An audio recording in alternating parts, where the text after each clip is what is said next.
हाँ जी, अब हम लोग शुरू करने जा रहे हैं अपना चैप्टर कैपिटल बजटिंग। देखिए, ओल्ड सिलेबस में तो ये जो टाइम वैल्यू ऑफ मनी का टॉपिक है उसी के बाद एक ही चैप्टर है basically capital budgeting. New syllabus में दो अलग अलग बना दिए, टाइम वैल्यू ऑफ मनी और एक कैपिटल बजटिंग। आखिर ये है क्या? कैपिटल बजटिंग से हम क्या समझें? आपने कभी वर्ड कैपिटल सुना है? जाहिर सी बात है, कोई ऐसा बच्चा जिसने कैपिटल वर्ड नहीं सुना? सबने सुना है। अच्छा, बजट वर्ड सुना है? ओके, बजट का मतलब क्या होता है?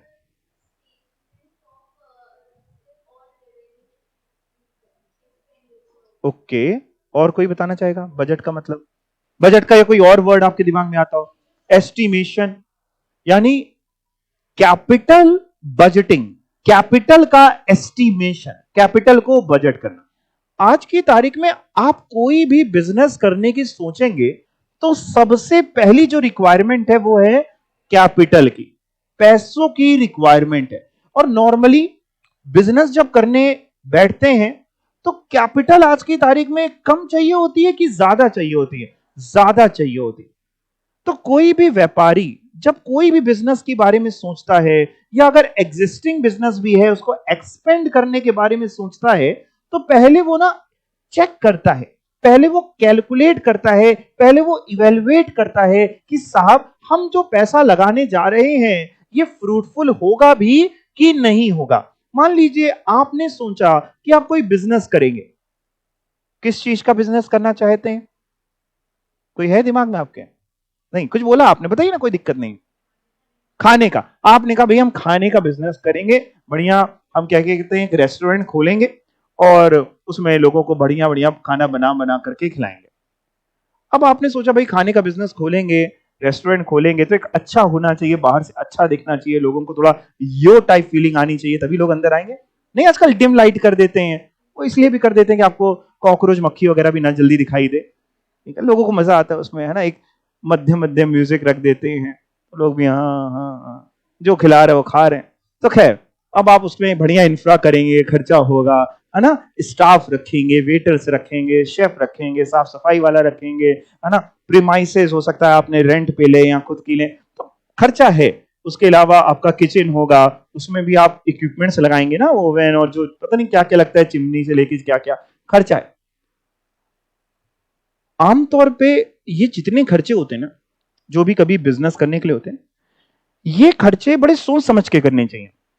क्योंकि ये खर्चे ऐसे नहीं है कि आज आपने कर दिए और अगले दिन आपने कहा नहीं यार ये बिजनेस सही नहीं है। क्योंकि आपका जो पैसा लगा है ना वो इरिवर्सिबल है। कैपिटल बजटिंग के जो डिसीजंस होते हैं ना, ये इरिवर्सिबल डिसीजन होते हैं। इरिवर्सिबल समझते हो? वापस नहीं हो सकते। जैसे शादी का जो डिसीजन होता है, आपने शादी कर ली, ये इरिवर्सिबल है नॉर्मली, तो इसलिए सोच समझ के करना चाहिए। वैसे ही कैपिटल बजटिंग है, यानी जहां पे आप पैसा लगाने जा रहे हैं पहले अच्छे से सोच लीजिए कि हमें कितना रिटर्न मिलेगा, किस तरीके के कस्टमर्स आएंगे, कैसा काम होने वाला है। अगर मान लीजिए सपोज करिए आपको व्यापार में लगता है कि हमें रिटर्न मिलेगा, मे भी मान लीजिए 6% का हम कमा लेंगे, और मार्केट में आपको एफडी भी 6% का रिटर्न दे रही है, तो फिर ऐसा व्यापार करके फायदा ही क्या?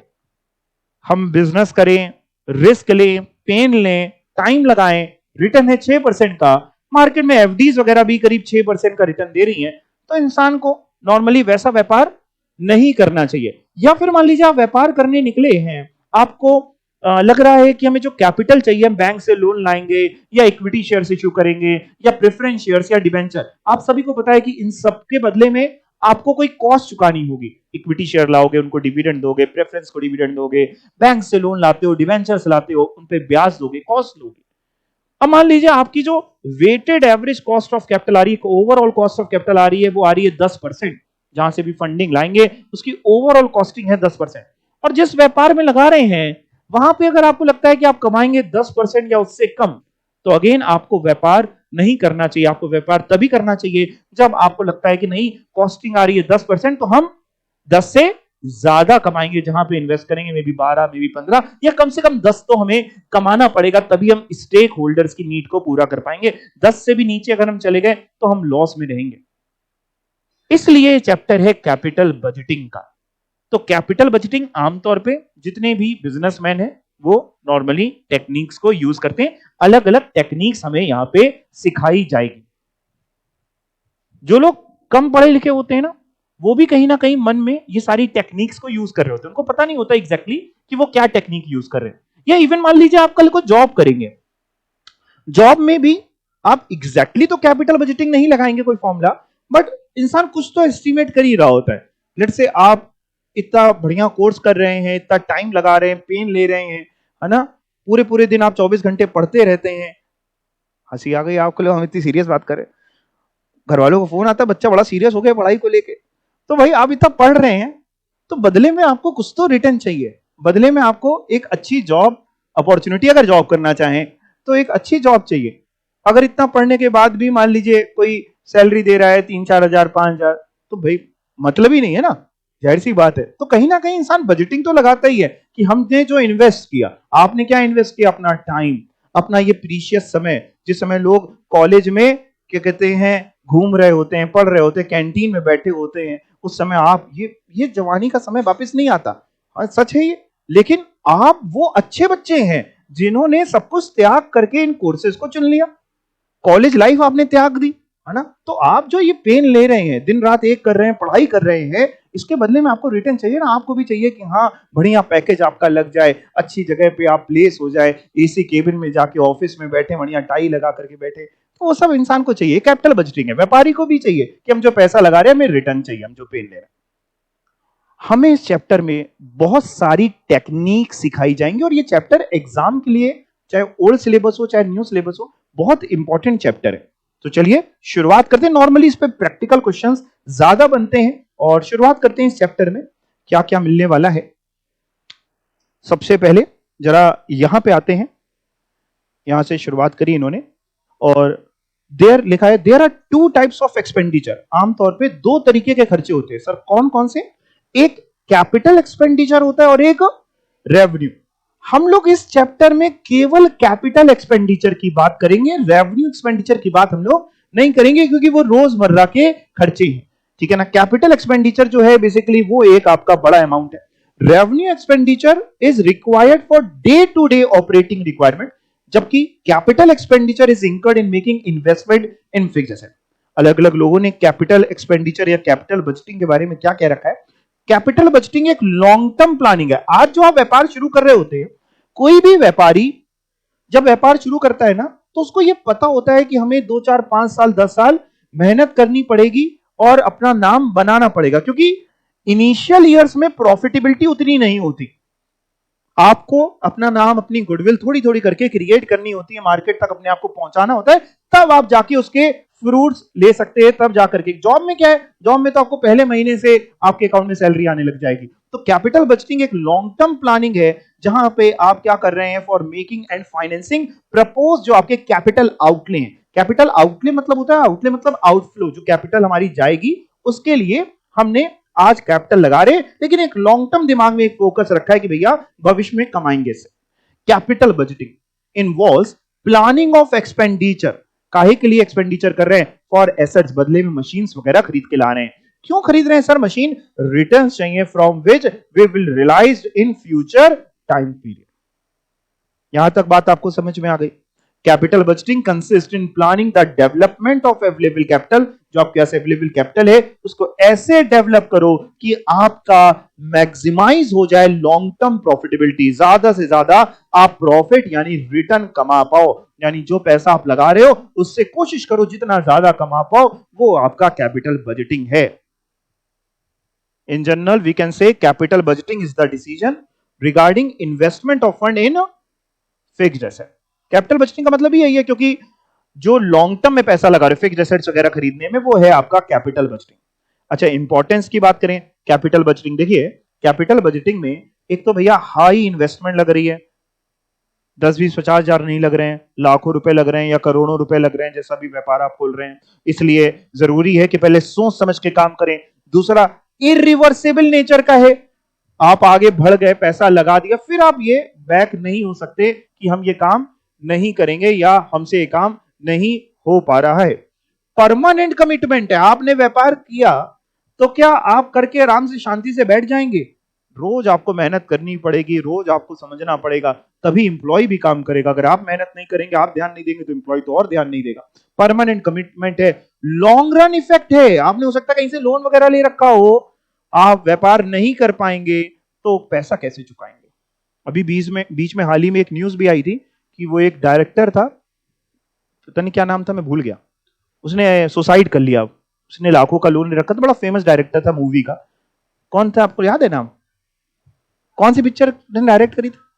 साउथ का कोई डायरेक्टर था क्या? हाँ, तो बहुत उसने लोन ले रखा था। उसकी एक दो फेमस पिक्चर थी, तो जोधा अकबर वगैरह उसने डायरेक्ट करी थी। तो उसने इतना लोन ले रखा था, पता नहीं कितना, 230 लाख या कितना था, तो वो चुका नहीं पा रहा, तो उसने सुसाइड कर लिया। तो भैया कैपिटल बजटिंग है, आप इतना लोन लेके बैठ जाएंगे तो आपको समझना पड़ेगा कि आपको काम करना पड़ेगा या उसको चुकाना पड़ेगा, तो उतना आपको लोन लेना। तो बहुत लंबे इसके इंपैक्ट हैं।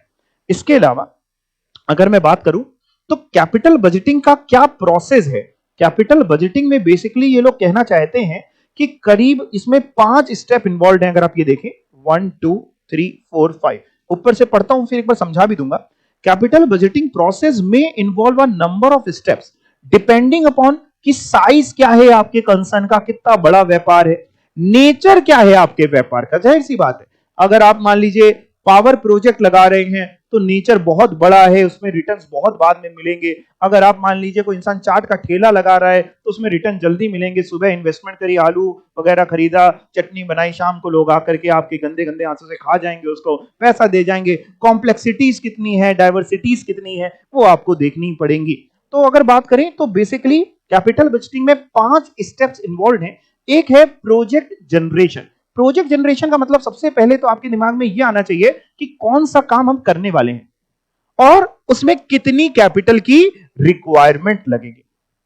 उसके बाद आता है उसके प्रोजेक्ट का इवैल्यूएशन कि सर हम ये काम करने वाले, इसमें इतनी कैपिटल लगेगी और इतना भविष्य में हम रिटर्न कमाएंगे, तो हमें काम करना भी चाहिए कि नहीं। इस चैप्टर में यही सिखाऊंगा मैं आपको कि अलग अलग क्या टेक्निक्स हैं किसी प्रोजेक्ट को इवैल्यूएट करने के लिए कि ये काम करें भी कि ना करें। जिसमें जैसे अगर आपको याद होगा तो हम लोगों ने जब टाइम वैल्यू ऑफ मनी पढ़ी थी तो उसमें एक चीज मैंने आपको सिखाई थी, एनपीवी, नेट प्रेजेंट वैल्यू निकालना। तो कैपिटल बजटिंग की एक वन ऑफ दी टेक्निक थी नेट प्रेजेंट वैल्यू। आपको याद हो अगर तो उसमें present value of cash inflow minus present value of cash outflow कर रहे थे, तो एनपीवी एक क्वेश्चन भी था उसके ऊपर। तो प्रोजेक्ट को इवैल्यूएट करना कि सर कॉस्ट कितनी लग रही है, सर इससे बेनिफिट क्या होगा, काम करें ना करें। उसके बाद अब जाकर के आपके पास मान लीजिए 2-3 प्रोजेक्ट थे, आपने सबको इंडिपेंडेंटली इवैल्यूएट कर लिया कि कैलकुलेटर का व्यापार करें, मोबाइल का व्यापार करें, किस चीज का व्यापार करें। अब आपने सबको अलग अलग इवैल्यूएट किया, जो आपको सबसे बेहतर लगेगा उसको क्या कर लोगे, सिलेक्ट कर लोगे। अगेन इसको आप शादी के हिसाब से ले सकते हैं, पूरी स्टेप शादी के हिसाब से भी आ सकती है। सबसे पहली स्टेप कि आपने सोचा हाँ शादी कर लेते हैं, शादी में कितना खर्चा आएगा आपने एस्टिमेट किया।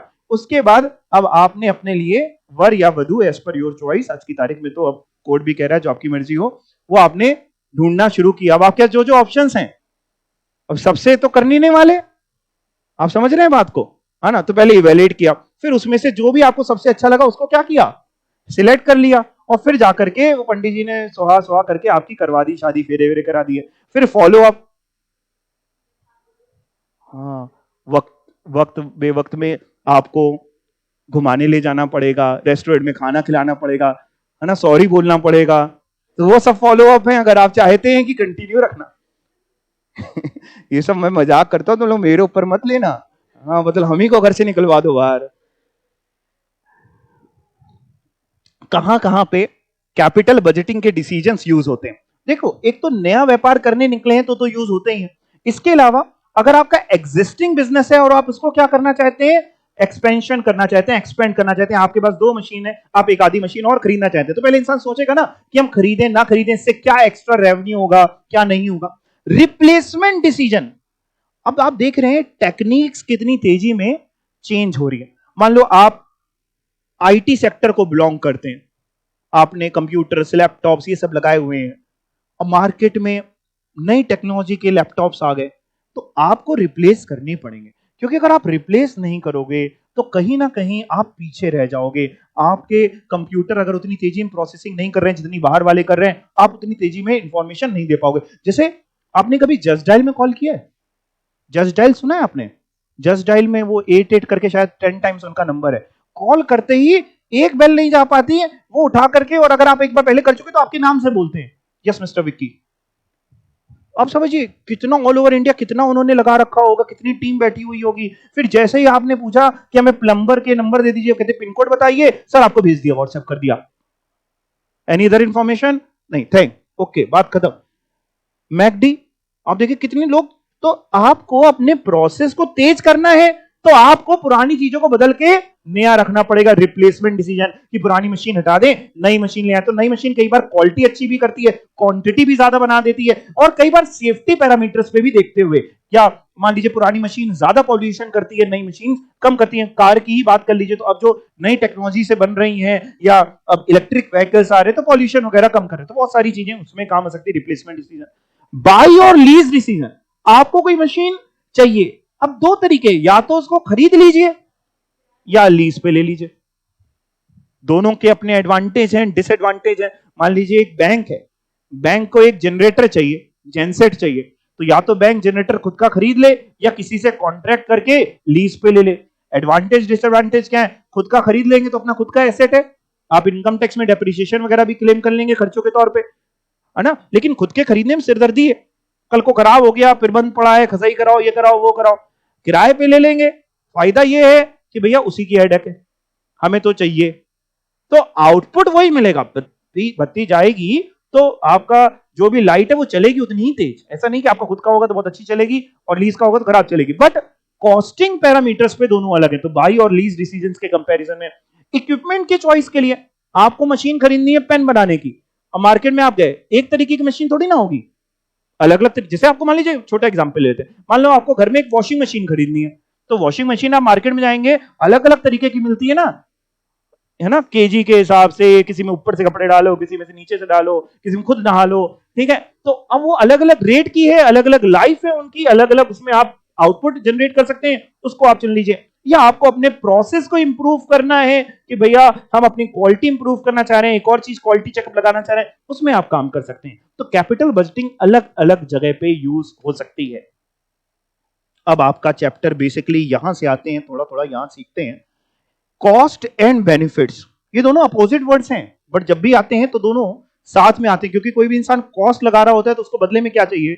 बेनिफिट्स चाहिए। Cost and benefits of project, that is capital budgeting decision.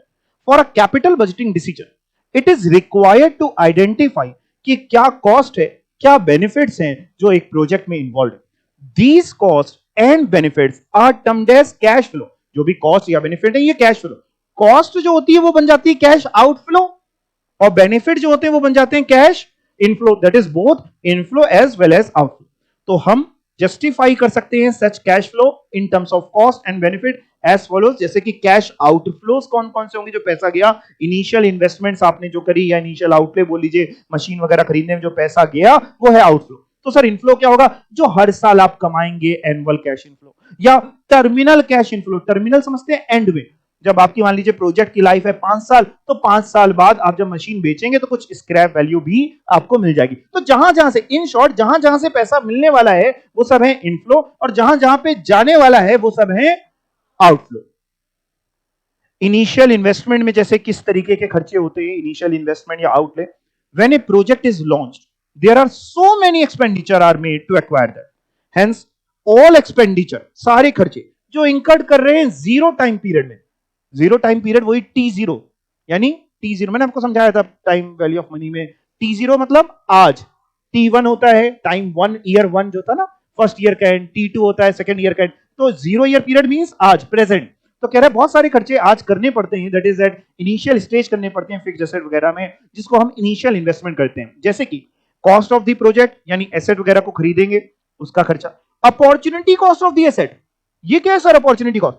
मान लीजिए आज 1 करोड़ की मशीन मैं खरीद रहा हूं, तो 1 करोड़ तो जा ही रहा है, प्लस अगर मैं वो 1 करोड़ की मशीन ना खरीदता तो उस पैसे को मैं कहीं पे इन्वेस्ट कर देता और उससे भी कमा लेता, वो है उसकी अपॉर्चुनिटी कॉस्ट। यानी मशीन खरीदने की वजह से हम वो पैसा भी नहीं कमा पाए। समझते हैं? ठीक है। Additional working capital involve. Additional working capital का मतलब क्या होता है?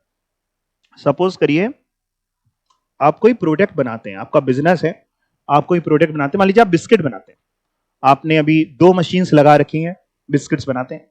तो आपने मशीन्स लगाई हुई हैं, अब मशीन की जो भी कैपेसिटी है उससे बिस्किट्स बनते हैं। बिस्किट्स बनाने के लिए आपको रॉ मटेरियल वगैरह भी तो चाहिए, मैदा चाहिए, घी चाहिए जो भी आप डाल रहे हैं, है ना, शुगर चाहिए, तो आपको बहुत सारी चीजें चाहिए। अब अगर आपने लेट से सोचा यार एक मशीन और लगा लेते हैं, तो पहले लेट से आप अपने स्टॉक रखते थे 10 बोरी मैदा का, अब एक मशीन और लगा रहे हो तो अपना स्टॉक आपको बढ़ाना पड़ेगा ना, क्योंकि उसमें भी आपको रॉ मटेरियल चाहिए, लेबर्स और रखने पड़ेंगे, है ना, इलेक्ट्रिसिटी का कंजम्पशन बढ़ेगा, तो कहीं ना कहीं एक वर्किंग कैपिटल भी उसमें एड ऑन होगी। नया प्रोजेक्ट लगाते हैं, नया एक्सपेंशन करते हैं, नई मशीन लगाते हैं, तो अपने साथ थोड़ी वर्किंग कैपिटल भी वो इनहेंस कर लेता है। बात समझ में आ गई? ओके। सैल्वेज वैल्यू या कोई स्क्रैप वैल्यू अगर होगी, हो सकता है कि आप अपनी पुरानी मशीन बेच रहे हो, आपने सोचा यार नई मशीन खरीद लेते हैं, पुरानी हटा देते हैं, तो मान लो नई मशीन है 1 लाख की और पुरानी बिक जाएगी 10,000 में, तो अल्टीमेटली मेरे को नई मशीन पड़ी कितने की? 90,000। तो अगर सेल वैल्यू या स्क्रैप वैल्यू है या वेस्टेज वैल्यू भी आप इसको बोल सकते हैं, पुरानी मशीन की है, तो आप वो माइनस कर दीजिए, तो आपकी नेट कॉस्ट पता चल जाएगी कि 1 लाख की नई मशीन खरीद रहे थे, पुरानी मशीन सर बिक गई 10,000 की, तो नई मशीन 90,000 की। ये लोग ये सब तो आप करते होंगे, आप मोबाइल खरीदते हैं जब आज की तारीख में, तो नॉर्मली आप नहीं पुराना मोबाइल वापस कर देते हैं, कुछ पैसे बच जाते हैं, या कार खरीदते हैं तो पुरानी कार एक्सचेंज में दे देते हैं, तो अल्टीमेटली वो माइनस करके जो डिफरेंशियल है वही आपका एक्स्ट्रा कॉस्ट है। तो salvage value, scrap value, wastage value जो भी है वो आप सब्ट्रैक्ट कर सकते हैं। इसका मतलब हम इनिशियल इन्वेस्टमेंट कैसे निकाल सकते हैं, अगर चार्ट फॉर्म में समझें तो इनिशियल कितना इन्वेस्ट करना है, कॉस्ट ऑफ फिक्स एसेट जितने का हमने खरीदा, प्लस इंस्टॉलेशन कॉस्ट, मशीन आएगी तो मशीन को इंस्टॉल करने के लिए हो सकता है इंजीनियर बुलाना पड़े, तो इंस्टॉलेशन के लिए वो कुछ पैसे ले, वो भी आपका खर्चा है। इंश्योरेंस लगेगा, मशीन वहां से यहां तक आने का इंश्योरेंस लग सकता है, फ्रेट यानी भाड़ा लग सकता है, वर्किंग कैपिटल बढ़ेगी अभी समझाया, और अगर आपको लगता है कि आपका पुरानी मशीन बिक रही है तो उसमें जो भी स्क्रैप वैल्यू, सैल्वेज वैल्यू है वो माइनस कर दीजिए, या कभी अगर आपको लगे कि वर्किंग कैपिटल कम हो गई नई मशीन लगाने से, तो decrease in working capital minus हो जाएगा। सर क्या मतलब, अगर वर्किंग कैपिटल बढ़ रही है तो बेटा प्लस होगा, सर अगर कम हो रही है तो माइनस होगा। सर ऐसा कैसे होगा, कम हो रही है, आपने कहा कि बढ़ेगी, अगर नई मशीन लगाते हैं तो रॉ मटेरियल वगैरह और चाहिए होगा तो बढ़ेगी, कम क्या होगी? कई बार क्या होता है, आज के जमाने में क्या हो रहा है, बहुत सारी चीजें ऑटोमेटिक हो रही हैं, तो हो सकता है कि हम पुरानी मशीन रिप्लेस करके नई मशीन ला रहे हो और नई मशीन ज्यादा ऑटोमेटिक हो सकता है पुरानी मशीन में 10 वर्कर्स लगाने पड़ते थे, नई मशीन में इतना वर्कर्स का काम नहीं, तो नई मशीन में वही काम 4 वर्कर्स में हो जाएगा, 6 को हटा देंगे, तो हमारा डे टू डे का खर्चा कम हो जाएगा, वर्किंग कैपिटल की नीड कम हो जाएगी, तो डिक्रीज भी हो सकता है। तो डिक्रीज अगर होगा यानी तो हमारा कहीं ना कहीं पैसा बच रहा है, वो माइनस कर लो, और अगर वर्किंग कैपिटल बढ़ रही है तो प्लस कर लो। इन दोनों में आमतौर पर कोई एक चीज होने वाली है। यहां तक बात समझ में आ गई?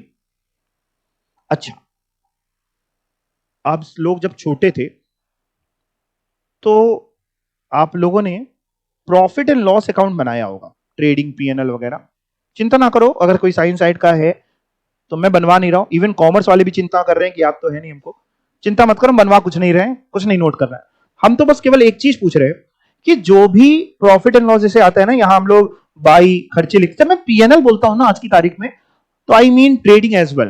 प्रॉफिट एंड लॉस हम बोलते हैं तो मींस ट्रेडिंग एज वेल, तो बाई सेल्स, क्लोजिंग स्टॉक हो गया आपका, है ना, यहाँ पे टू ओपनिंग स्टॉक आता था, टू वेजेस वगैरह, परचेजेस वगैरह, और भी कोई खर्चे वो सब आते थे, पहले जीपी आता था, फिर आखिरी में नेट प्रॉफिट आता था, यानी कुछ इस तरीके से होता था, टू डेप्रीशिएशन वगैरह आता था, फिर जाके नेट प्रॉफिट आता था।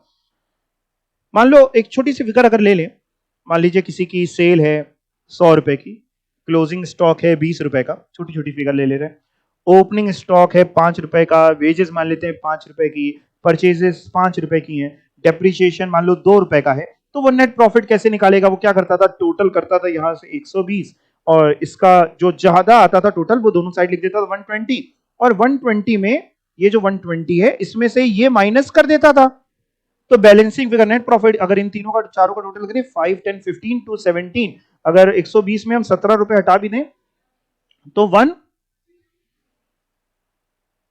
103 ना, 103 रुपए हमारे बचते हैं, ये हमारा नेट प्रॉफिट। ऐसे ही निकलवा दिया अपने मन से कोई भी फिगर लेकर के, ये हमारा नेट प्रॉफिट है। मैं पूछना क्या चाहता हूं, जिसके लिए मैंने ये सब लिखा वो सुनो, मैं आपसे केवल इतना पूछना चाहता हूं, ये जो मेरा नेट प्रॉफिट आता है, क्या हम ये बोल सकते हैं कि यही हमारा कैश इनफ्लो है?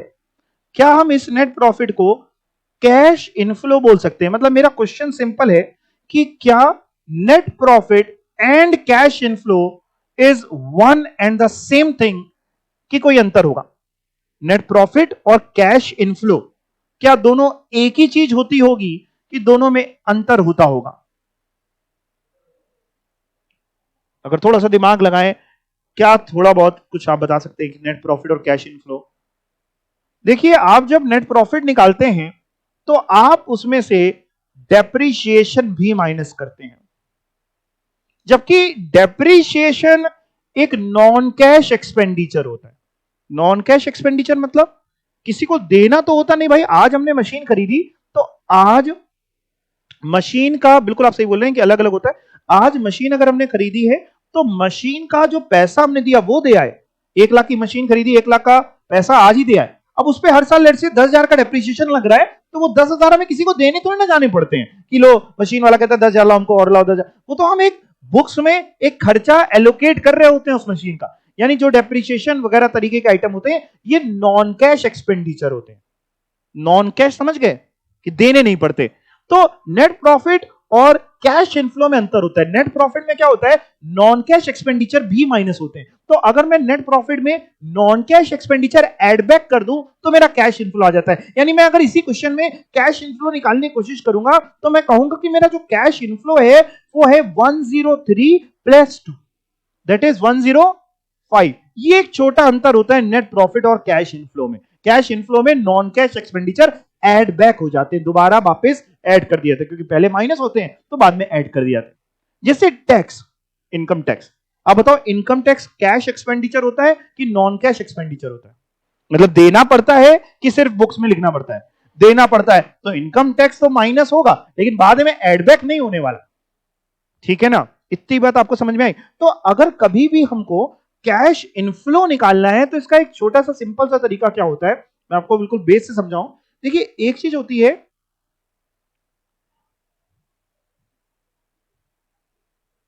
ईबीडीटा। ये क्या होता है? Earning before interest, depreciation, tax, amortisation.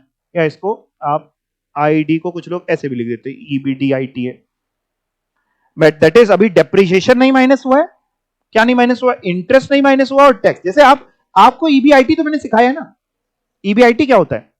Interest और टैक्स अभी नहीं माइनस हुआ, अर्निंग बिफोर इंटरेस्ट। उसी में अगर डेप्रीशिएशन भी नहीं माइनस हुआ तो वो ये कहलाने लगता है। तो मान लीजिए, या अगर आपको ऐसे नहीं लिखना तो मैं पूरा लिख के चलता हूं, क्यों आपको परेशान करूं। मान लीजिए किसी का earning before depreciation, interest and tax, यानी बिना डेप्रीशिएशन माइनस हुए, बिना इंटरेस्ट माइनस हुए, बिना टैक्स माइनस हुए किसी की अर्निंग है लेट्स से 100 रुपए की, और उसका डेप्रीशिएशन है 5 रुपए का। ये सब एज्यूम्ड फिगर है मेरी तरफ से। तो उसका जो ईबीआईटी बचता है, ये जो आप सीखते हो ईबीआईटी, वो कितना बचेगा? 95। फिर उसमें से वो इंटरेस्ट माइनस कर लेता है। इंटरेस्ट कितना मान लेते हैं 2 रुपए का इंटरेस्ट मान लेते हैं, तो उसका जो ईबीटी बचता है वो कितना बचता है? 93। और उसमें से फिर वो टैक्स माइनस कर लेता है, मान लेते हैं अपने मन से 3 रुपए का टैक्स मान लेते हैं, कुछ भी मान लेते हैं। तो फिर वो जो अर्निंग आफ्टर टैक्स बचता है वो कितना बचता है? 90। ये जो अर्निंग आफ्टर टैक्स होता है ना, यही कहलाता है तुम्हारा नेट प्रॉफिट। नेट प्रॉफिट हम लोग जब बोलते हैं ना, तो जब तक स्पेसिफिकली कुछ और ना बोले तो हम लोग यही मानते हैं कि नेट प्रॉफिट मतलब आफ्टर टैक्स, टैक्स माइनस होने के बाद। तो ये जो नेट प्रॉफिट आता है ना, ये नेट प्रॉफिट जो है ये कैश इनफ्लो नहीं होता। अगर किसी ने हमको नेट प्रॉफिट दिया है और उसने हमको डेप्रीशिएशन भी दिया है और हमसे कह रहे हैं सर कैश इनफ्लो बता दो, तो हम क्या करेंगे? नेट प्रॉफिट में कैश इनफ्लो के लिए डेप्रीशिएशन वापस ऐड कर देंगे। सर ऐड कर देंगे, क्या ऐड कर देंगे? डेप्रीशिएशन कितने रुपए का? जैसे 5 रुपए का, तो 5 रुपए का डेप्रीशिएशन। अच्छा, इंटरेस्ट भी ऐड बैक करें? इंटरेस्ट तो कैश एक्सपेंडिचर देना पड़ता है, तो वो तो माइनस नहीं होगा, मतलब ऐड बैक नहीं होगा। और टैक्स भी देना पड़ता है तो वो भी ऐड बैक नहीं होगा। डेप्रीशिएशन नॉन कैश एक्सपेंडिचर है, तो इसलिए मेरा जो कैश इनफ्लो आएगा, अगर हमसे कोई पूछे, तो वो आता है 95। तो बेसिकली हमारे पास अगर प्रॉफिट आफ्टर टैक्स है, उस पे डेप्रीशिएशन या और भी अगर कोई नॉन कैश एक्सपेंडिचर क्वेश्चन ने दिया है वो ऐड बैक कर दे तो कैश इनफ्लो आ जाता है। ठीक है सर, ये क्यों समझा रहे हैं? ये मैं इसलिए सिखा रहा हूं कि हम लोग जब ना कैपिटल बजटिंग में अलग अलग टेक्निक्स पढ़ेंगे, अलग अलग टेक्निक्स मतलब अलग अलग चीजें निकालना सीखेंगे। एक नेट प्रेजेंट वैल्यू निकालना सिखाऊंगा, एक कुछ आईआरआर सिखाऊंगा, इंटरनल रेट ऑफ रिटर्न सिखाऊंगा, एक पीआई सिखाऊंगा, प्रॉफिटेबिलिटी इंडेक्स सिखाऊंगा, पे बैक पीरियड सिखाऊंगा, एआरआर, बहुत कुछ सिखाऊंगा। उन सब जगह पे कहीं पे हम लोग नेट प्रॉफिट्स को यूज करते हैं और कहीं पे हम लोग कैश इनफ्लोस को यूज करते हैं। तो बच्चों को ये लगता है कि दोनों एक ही होते हैं, बट दोनों में अंतर होते हैं। तो मान लीजिए अगर कहीं हमें कैश इनफ्लो यूज करना है और क्वेश्चन में कैश इनफ्लो ही दे दे तो हमारे लिए बहुत बढ़िया, बल्ले बल्ले। लेकिन अगर कैश इनफ्लो यूज करना है और क्वेश्चन में कैश इनफ्लो ना देके नेट प्रॉफिट देता है और डेप्रिसिएशन भी दे देता है तो हम एड बैक कर देंगे। या अगर प्रॉफिट बिफोर टैक्स देता है तो पहले हम डेप्रिसिएशन वगैरह माइनस करेंगे, अगर माइनस नहीं होगा, फिर इंटरेस्ट वगैरह अगर माइनस नहीं होगा वो भी माइनस करेंगे, फिर टैक्स निकाल के माइनस करेंगे, फिर पहले नेट प्रॉफिट निकालेंगे, फिर डेप्रिसिएशन उसको ऐड बैक कर देंगे तो कैश इनफ्लो आ जाएगा। तो कहीं कहीं पे कैश इनफ्लो चाहिए होता है, भी बताऊंगा कहां चाहिए होता है और दिया ना हो तो कैसे निकाला जा सकता है। तो जरा ये एक बार देखते हैं हम लोग, यहां पे क्या लिखा है। नेट एनुअल कभी हमको कैश इनफ्लो निकालना हो तो हम क्या कर सकते हैं, ये चार्ट देखिएगा। हम अपना जो सेल वगैरह यानी जो भी इनकम्स वगैरह है वो ले लिए, उसमें सारे खर्चे माइनस कर दिया, operating expenses that is depreciation भी माइनस कर दिया। डेप्रिसिएशन और भी जो ऑपरेटिंग एक्सपेंसेस थे आपके, जितने भी और खर्चे हुए, कैश एक्सपेंडिचर हो, नॉन कैश एक्सपेंडिचर, सब माइनस हम लोग ने कर दिया। तो जो बचा, यानी इसमें ऑपरेटिंग एक्सपेंस है, इन्होंने डेप्रिसिएशन, ब्याज, सब कुछ माइनस कर दिया। तो जो बचा वो प्रॉफिट बिफोर टैक्स बचा। उस प्रॉफिट बिफोर टैक्स में टैक्स हटा दिया तो बचा प्रॉफिट आफ्टर टैक्स या अर्निंग आफ्टर टैक्स या नेट इनकम आफ्टर टैक्स या नेट प्रॉफिट भी आप इसको बोल सकते हैं। अब अगर हम इसमें डेप्रिसिएशन ऐड कर दें तब हमारा आएगा जाके क्या, कैश इनफ्लो। तो हमें ये एक अगर हम अपने दिमाग में रख लेंगे तो हमें एक अंतर समझ में आ जाएगा। यानी मोटा मोटा हमारे जो प्रॉफिट आफ्टर टैक्स है उसमें डेप्रिसिएशन वगैरह ऐड बैक करने से कैश इनफ्लो आ जाता है। ओके, कहां पे इसका यूज पढ़ने वाला है हम लोगों को, आओ जरा यहां देखते हैं।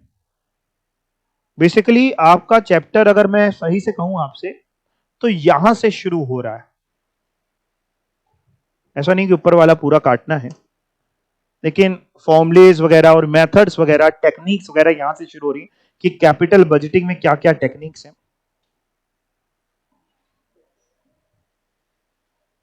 सारी सिखाएंगे आपको, सब आसान है। The ultimate objective of the capital budgeting process. देखो जितनी भी टेक्निक है, हर व्यापारी कोई भी टेक्निक अगर लगाता है तो उसका अल्टीमेट ऑब्जेक्टिव क्या है कि हम व्यापार अगर कर रहे हैं तो हमें ज्यादा से ज्यादा रिटर्न कमाना है, मैक्सिमम प्रॉफिटेबिलिटी कमानी है। The ultimate objective of capital budgeting process is to achieve maximum benefit, maximum profitability from the project. For this purpose various techniques हैं जो हम यूज करते हैं। जैसे कैपिटल बजटिंग टेक्निक्स ब्रॉडली अगर बात करें तो एक होता है ट्रेडिशनल तरीका, एक होता है मॉडर्न तरीका। ट्रेडिशनल तरीका जो पहले से चला आ रहा है, मॉडर्न तरीका भी ऐसा नहीं कि बिल्कुल ही नया है, इसको भी काफी टाइम हो गया। या ट्रेडिशनल तरीके का एक और नाम आप देखेंगे तो वहां पे आपको दिख रहा है non discounted cash flow technique, और एक आप देखिए मॉडर्न का दिख रहा है कैश फ्लो में डिस्काउंटेड कैश फ्लो लिया गया है। दोनों में क्या अंतर है सब समझाऊंगा वक्त के साथ।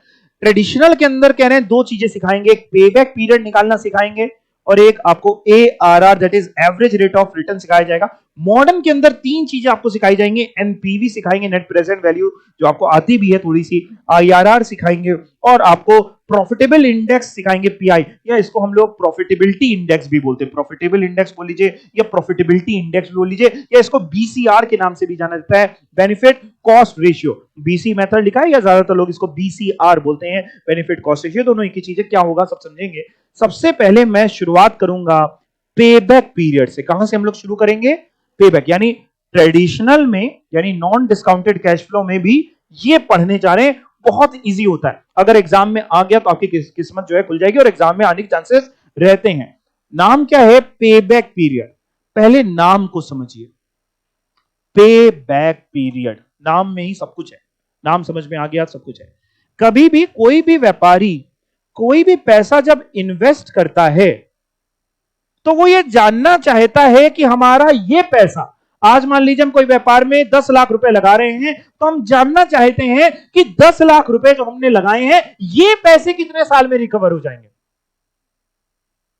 प्रॉफिट कितना कमाएंगे, कब कमाएंगे, वो एक अलग बात है, लेकिन एक जो पहला सवाल हमारे दिमाग में आता है कि आज हम जो 10 लाख रुपए लगा रहे हैं ये पैसा वापस कितने टाइम में आ जाएगा। भाई प्रॉफिट कमाएंगे हर साल, तो लेट से अगर मैं आपसे कहूं कि मान लीजिए कोई सज्जन अपने व्यापार में 10 लाख रुपए लगा रहे हैं, आज इन्वेस्ट कर रहे हैं 10 लाख, ब्रैकेट में लिख रहा हूं, ब्रैकेट मतलब आउटफ्लो होता है, नेगेटिव फिगर आउटफ्लो, और वो कह रहे हैं सर हर साल हम 2 लाख का प्रॉफिट कमाएंगे, 2 लाख प्रॉफिट कमाएंगे ईच ईयर।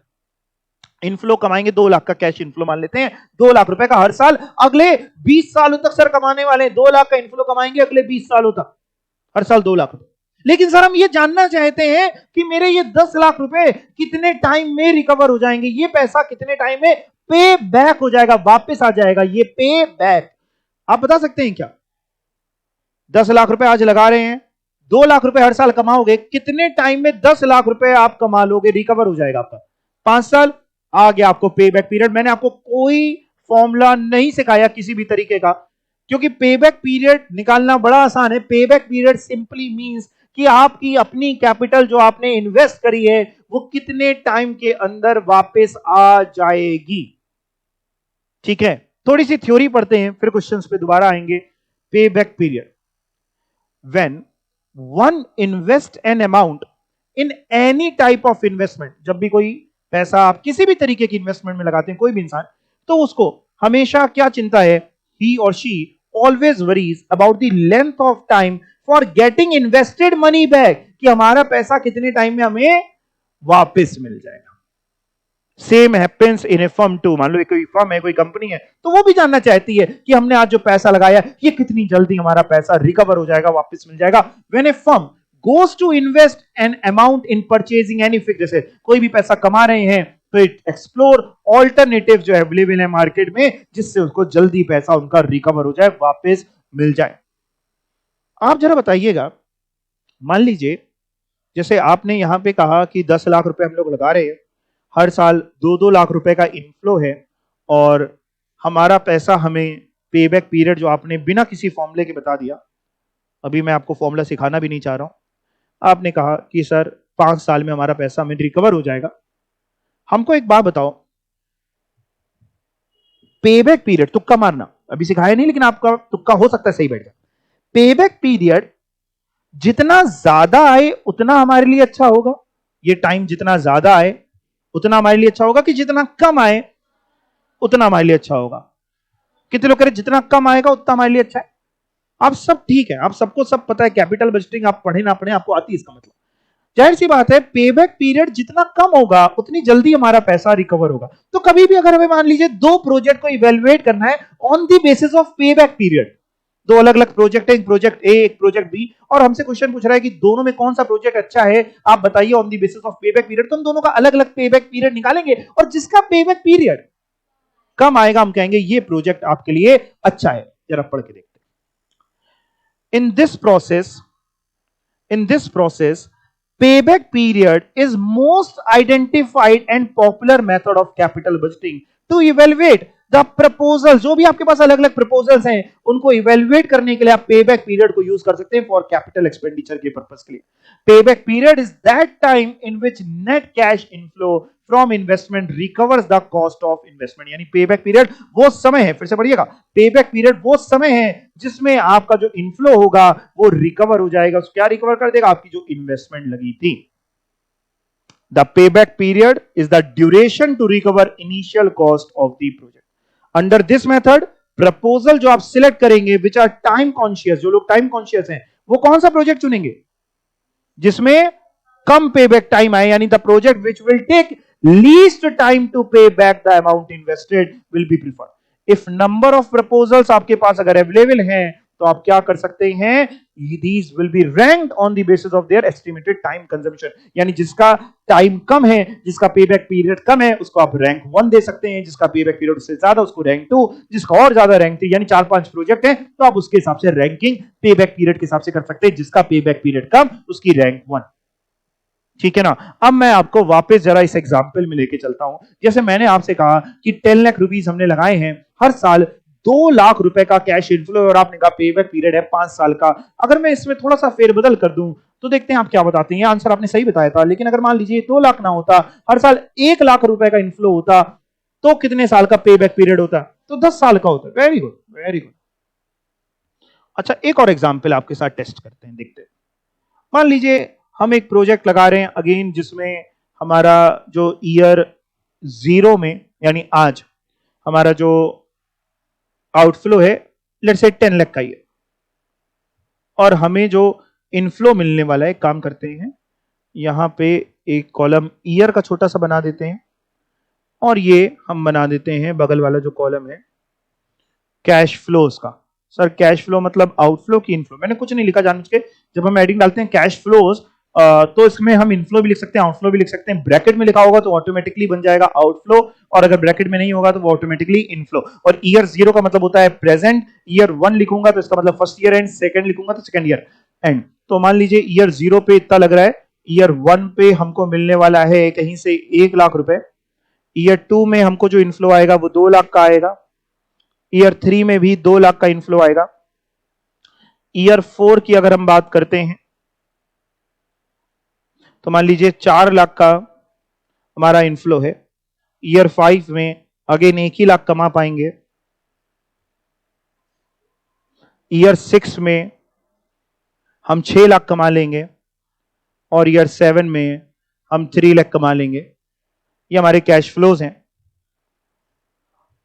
हम जानना चाहते हैं कि मेरा पे बैक पीरियड कितना है, यानी हिंदी में मतलब सिर्फ इतना है कि वो समय, जिस समय में, जितने टाइम के अंदर हमारी ये 10 लाख रुपीस रिकवर हो जाएंगे without any formula, without anything. आप ये निकाल सकते हैं, आपके पास दिमाग है। 5 साल, कितने लोग कह रहे हैं 5 साल के अंदर हमारे 10 लाख रुपए रिकवर हो रहे हैं? बिल्कुल ठीक है। क्या किया आप लोग ने 5 साल निकालने के लिए? आपने सबका टोटल करते गए और जहां 10 लाख हो गया आपने कहा सर उतने साल में हमारा पैसा रिकवर हो जाएगा। नहीं, 1 लाख प्लस 2 लाख ये 3 लाख, प्लस 2 लाख 5 लाख, प्लस 4 लाख 9 लाख, और प्लस 1 लाख 10 लाख। तो आपने कहा 5 साल लग रहे हैं सर ये 10 लाख रुपए रिकवर होने में, तो बिल्कुल ठीक है, पे बैक पीरियड 5 ईयर्स है। अगर इसी क्वेश्चन में मैं थोड़ा चेंज करूं तो आप बता लोगे? अच्छा चलो मैं चेंज कर रहा हूं, देखते हैं आप आंसर क्या करते हो। मान लो सब कुछ यही रहता, बस ये जो 6 लाख है ये 6 लाख नहीं, ये 4 लाख होता। दिख रहा है ना कहां चेंज किया, आपको दिख गया? तो हमारा पे बैक पीरियड कितना होता? तो भी 5 ईयर्स ही होता। ठीक है, वेरी गुड। अगला अगला चेंज सुनना, इसको वापस एक काम करते हैं, इसको 6 लाख ही कर देते हैं। अगला आपका चेंज, मान लो ये जो 1 लाख दिख रहा है फिफ्थ ईयर में, ये 1 लाख ना होके ये 2 लाख होता,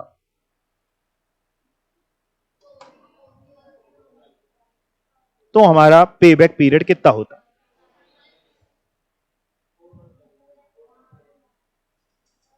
आपके सामने है, आराम से कोई भी आप आंसर बोल सकते हैं, क्योंकि मैंने सिखाया नहीं। तो आप गलत भी बोलेंगे तो हमें चलेगा, सही भी बोलेंगे तो भी चलेगा।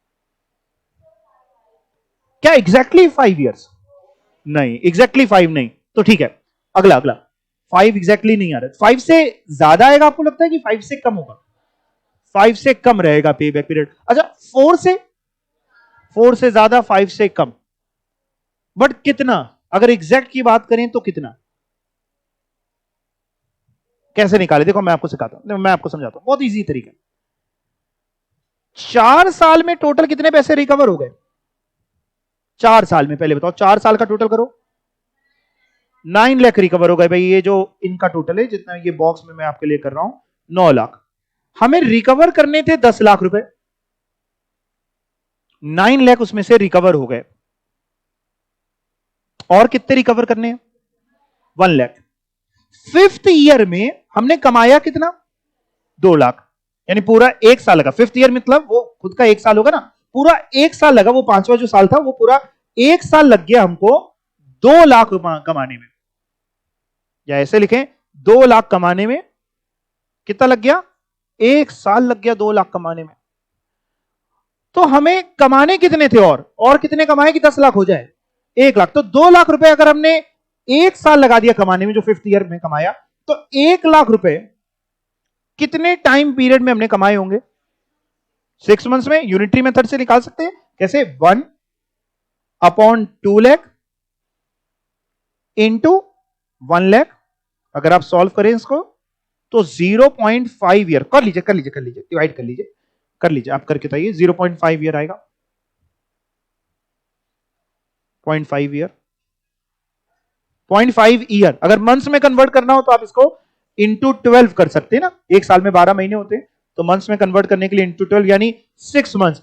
इसका मतलब है कि भाई साहब 4 साल तो थे ही, 4 तो थे ही, और 6 महीने और, मतलब हमारा जो पेबैक पीरियड हुआ वो हुआ 4 इयर्स एंड 6 मंथ्स। या फिर ऐसे कोई लिखना चाहे तो ऐसे लिखेगा तो भी ठीक है, ऐसे कोई लिखना चाहे कि 4.5 इयर्स। भाई न्यू सिलेबस वाले तो अपनी मर्जी से जो लिखना चाहे वो लिख सकते हैं, ओल्ड सिलेबस में दोनों में जो ऑप्शन होगा वो ठीक होगा।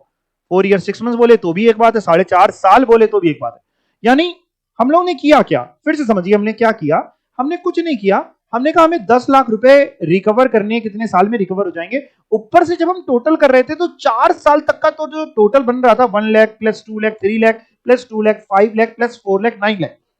लेकिन जैसा ही 5th ईयर का 2 लाख का टोटल करते हैं, 9 में 2 जोड़ते हैं तो 11 बन जा रहा है, हमें तो 10 बनाना था। तो हमने कहा यानी 4 साल तो है ही, 4 साल से ज्यादा है, 5 साल से कम है, 4 साल तो है ही, लेकिन प्लस कुछ और महीने हैं, कुछ और पीरियड है, जिसको निकालने का तरीका यह था कि 4 साल में हम टोटल जो रिकवर कर चुके हैं, 4 इयर्स का जो टोटल है वो है हमारा जाकर के आप कह रहे थे 9 लाख, और हमें रिकवर करना था 10 लाख, यानी हमें 1 लाख और रिकवर हो जाए तो हमारा पेबैक पीरियड आ जाएगा 1 लाख जितने टाइम में और रिकवर हो जाए, यानी 4 साल प्लस वो पीरियड और वो समय और जितना समय 1 लाख रिकवर करने में लगा। तो वो समय कैसे निकालें उसका हमने सिंपल तरीका कहा। हमने कहा 5th ईयर में हमने 2 लाख कमाए हैं, तो 2 लाख कमाने में हमको 1 साल लग गए, तो 1 लाख उसी साल 1 लाख भी तो कमाया ही होगा, तब जाके पहले थोड़ा थोड़ा करके 1 लाख पहुंचेंगे, फिर और कमा कमा के 2 लाख पहुंचेंगे। तो यानी 1 लाख कमाने में लमसम ऑन एन एवरेज कितना समय लगे होगा, तो 2 लाख कमाने में अगर 1 साल लगा तो आपने बिना फॉर्मूले के ही ऐसे बता दिया, कोई यूनिटरी मेथड आपने नहीं लगाया था, आपने बता दिया था 6 महीने आएंगे। मैंने आपको सिखा भी दिया था यूनिटरी मेथड कैसे लगाएंगे, 1/2 lakh into 1 lakh that is 0.5 year, या महीने में निकालना है तो इंटू 12 कर लें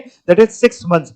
तो 4 साल तो थे ही, 6 महीने और हो गए, तो 4 साल 6 महीने, या फिर आप इसको 4.5 इयर्स भी बोल सकते हैं कि 0.5 आया, ये 0.5 आया था हमारा, और हम कह सकते हैं कि भाई 4 साल तो है और 4 प्लस 0.5 दैट इज 4.5 ईयर। बोलो इतनी बात आपके दिमाग में चली गई, पक्का कोई डाउट? अगर मैं इसमें थोड़ा चेंज करूं तो देखिए आप क्या बताते हो।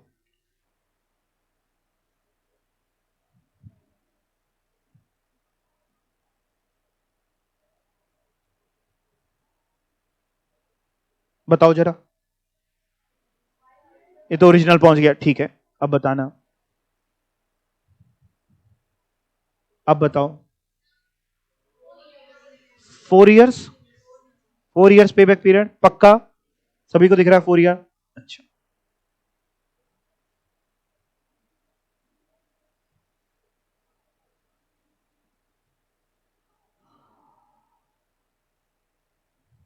अब बताओ। आप कॉपी यूज करना चाहो, कैलकुलेटर पेन यूज कर सकते हो, हैं? 4 बनाए, 4 5th ईयर में 4 लेके 4 लेके 4 ये आप कॉपी पेन यूज करो।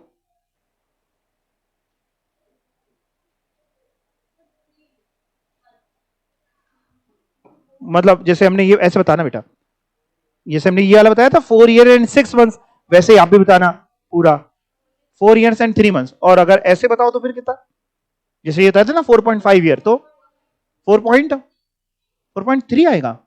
एक बार देखो फिर से करो, 4.25 ईयर आएगा, वैसे आएगा 4.25। भाई 3 मंथ्स 0.3 ईयर नहीं होते, वैसे निकालेंगे तो 4.25 ईयर्स आएगा, और अगर आप मंथ्स में करेंगे तो 0.25 को इंटू 12 करेंगे तो आप 3 महीने पाएंगे, तो 4 इयर्स एंड 3 मंथ्स आएंगे। सबका आ गया क्या ये? तो एक बार करते हैं जरा, कैसे किया आप लोगों ने, हमारी मदद करिए भाई। हमें 10 लाख रिकवर करने थे, फर्स्ट ईयर में 1 लाख है, सेकेंड ईयर में 2 लाख है, that makes a total of 3 lakh, third year में 2 लाख है। एक काम करते हैं, थोड़ा आसान कर देते हैं आपके लिए, एक काम करते हैं, एक और कॉलम आपके लिए बना देते हैं, तो वो जो टोटल है ना उसके लिए बगल में एक काम और करते हैं, क्यूमुलेटिव कैश फ्लोज का एक कॉलम बना देते हैं, तो आपको टोटल कर करके वहीं लिखते जाएंगे तो पता चल जाएगा कि हमारा 10 लाख रुपए कितने टाइम में रिकवर हुआ, तो आपको आसानी हो जाएगी। यानी हम एक काम कर लेते हैं, ये रहा क्वेश्चन, इसमें यहां पे हमको ये ईयर दिया है, कैश फ्लोज दिया है, तो हम क्या करते हैं, एक क्यूमुलेटिव कैश फ्लो का एक कॉलम और बना लेते हैं। क्यूमुलेटिव मींस टोटल, जिसमें हम जीरो को नहीं उठा रहे हैं, हम इनफ्लोज को केवल उठा रहे हैं। तो इनफ्लोज में जैसे पहले साल का टोटल 1 लाख कमाया, दूसरे साल में 2 लाख और कमाया, तो टोटल कितना हो गया 3 लाख। इससे क्या होगा ना, बार बार जब हम लोग टोटल कर रहे हैं ये थोड़ा आसान हो जाता है। फिर थर्ड ईयर में 3 लाख ये हो गया, तो 2 लाख और कमाया 5 लाख। फोर्थ ईयर में 5 और 4 9 लाख। फिफ्थ ईयर में 9 और 4 13 लाख। और अगर आप आगे भी लिखना चाहें तो लिख सकते हैं 13 और 6 19 लाख, और 19 और 3 21 लाख। अब हमें अपना पेबैक पीरियड जानना है, यानी हमें 10 लाख रुपए कितने टाइम में रिकवर हुआ। तो हमें दिख रहा है कि इन दोनों के बीच में होने वाला है, 9 लाख से ज्यादा और 13 लाख से कम, यानी 4 इयर्स तो है। 9 लाख रुपए तक कमाने पे 4 साल तो लग ही गए थे, 9 लाख पे 4 साल तो लग गए थे, तो 4 साल तो वही प्लस कुछ और टाइम और है। और कितना टाइम और है, 9 लाख जब यहां तक कमा लिया है, कमाने थे 10 लाख, 10 लाख में 9 लाख गया, कितना बचा 1 लाख। तो 10 लाख में 9 लाख गया, 1 लाख बचा। 1 लाख कमाने में कितना टाइम लगा होगा, फिफ्थ ईयर में हमने कमाए हैं 4 लाख, तो 4 लाख जब हमने कमाए, करेंगे वही तरीका, क्यूमुलेटिव बस इसलिए किया कि टोटल यहां का एक कॉलम बना के लिख दिया। तो जब 4 लाख जो फिफ्थ ईयर में कमाया, 4 लाख कमाने में 1 साल लग गया, 1 ईयर, तो भैया 1 लाख और बच रहा था। 9 लाख तक तो कमा ही लिया था, 10 लाख कमाने के लिए 1 लाख और, 1 लाख में कितना टाइम लगेगा, तो 1/4 lakh into 1 lakh, that is 0.25 year, या आप इसको इंटू 12 कर सकते हैं, तो 3 मंथ्स ये, और प्लस याद रखिएगा 3 महीने आंसर नहीं होगा, प्लस 4 इयर्स तो थे ही, यानी 4 इयर्स एंड 3 मंथ्स। या फिर इसको अगर आप ऐसे भी लिख देंगे एग्जाम में, जैसे 4.25 आए तो आप केवल ये 4.25 ईयर फिर मंथ ना लिखना, तो भी ठीक होगा। या अगर आपको डायरेक्टली महीनों में निकालना है तो भी निकाल सकते हैं। देखिए अगर आपको डायरेक्टली महीनों में निकालना है तो आप क्या कर सकते हैं, आप ऐसे कर लीजिए कि 4 लाख कमाने में, जैसे हमने यहां पे लिया ना कि 1 साल लगा, तो आप क्या कर लीजिए, आप ये ले लीजिए कि 4 लाख कमाने में 12 महीने लगे, तो डायरेक्टली किस में आ जाएगा, ये अपने आप मंथ्स में आ जाएगा। 4 लाख कमाने में जब 12 महीने लगे तो 1 लाख कमाने में कितना टाइम लगेगा, तो 12/4 लाख इंटू 1 लाख, तो ये अपने आप जो आएगा वो महीनों में आएगा, ये खुद ही में 3 महीने आ जाएगा। आप चेक करेंगे, करके देखो एक बार, आ गया ना। और 4 साल तो थे ही, तो 4 इयर्स एंड 3 मंथ्स। बट आप क्या करना, आप ना ये कर दोनों सकते हैं, बट कोशिश करना ये करने की। इसमें क्या है ना, कुछ भी याद नहीं करना है, करना क्या अल्टीमेटली, देखो अब यहां फॉर्मूला में देखो, इसमें ध्यान से 1 है अपॉन 4 लाख है इंटू 1 लाख है। 1 ऊपर लिखो या ना लिखो, डायरेक्टली आप 1 लाख अपॉन 4 लाख कर लो तो भी एक ही बात है। 1 लिखो या ना लिखो, 1 लाख अपॉन 4 लाख, जिसमें 1 लाख क्या चीज थी, जितना amount yet to be recovered, जितना और रिकवर भी करना है। 9 लाख रुपए हम 4 साल तक रिकवर कर चुके थे, 10 लाख रुपए रिकवर करने थे टोटल, 9 लाख रिकवर हो चुके थे, जितना अभी और रिकवर करना है वो था 1 लाख। और 4 लाख क्या था, डिवाइड जो किया, जो उस ईयर में उस साल टोटल जितना हमने रेवेन्यू कमाया। यानी हम क्या कर सकते हैं, अगर हम इसको फॉर्मूले का रूप देना चाहें, हम इसको अगर छोटा सा फॉर्मूले का रूप देना चाहें, तो हम कह सकते हैं कि हम इसमें जितना, इधर देखिए, जितना 4 साल है वो तो है ही, 4 साल में 9 लाख कमाया वो तो है ही, प्लस जितना हमको और रिकवर करना है उसको ये बी बोल रहे हैं, अपॉन उस फिफ्थ ईयर में, जैसे हमारे क्वेश्चन फिफ्थ ईयर में जो टोटल 4 लाख कमाया उसको सी बोल रहे हैं।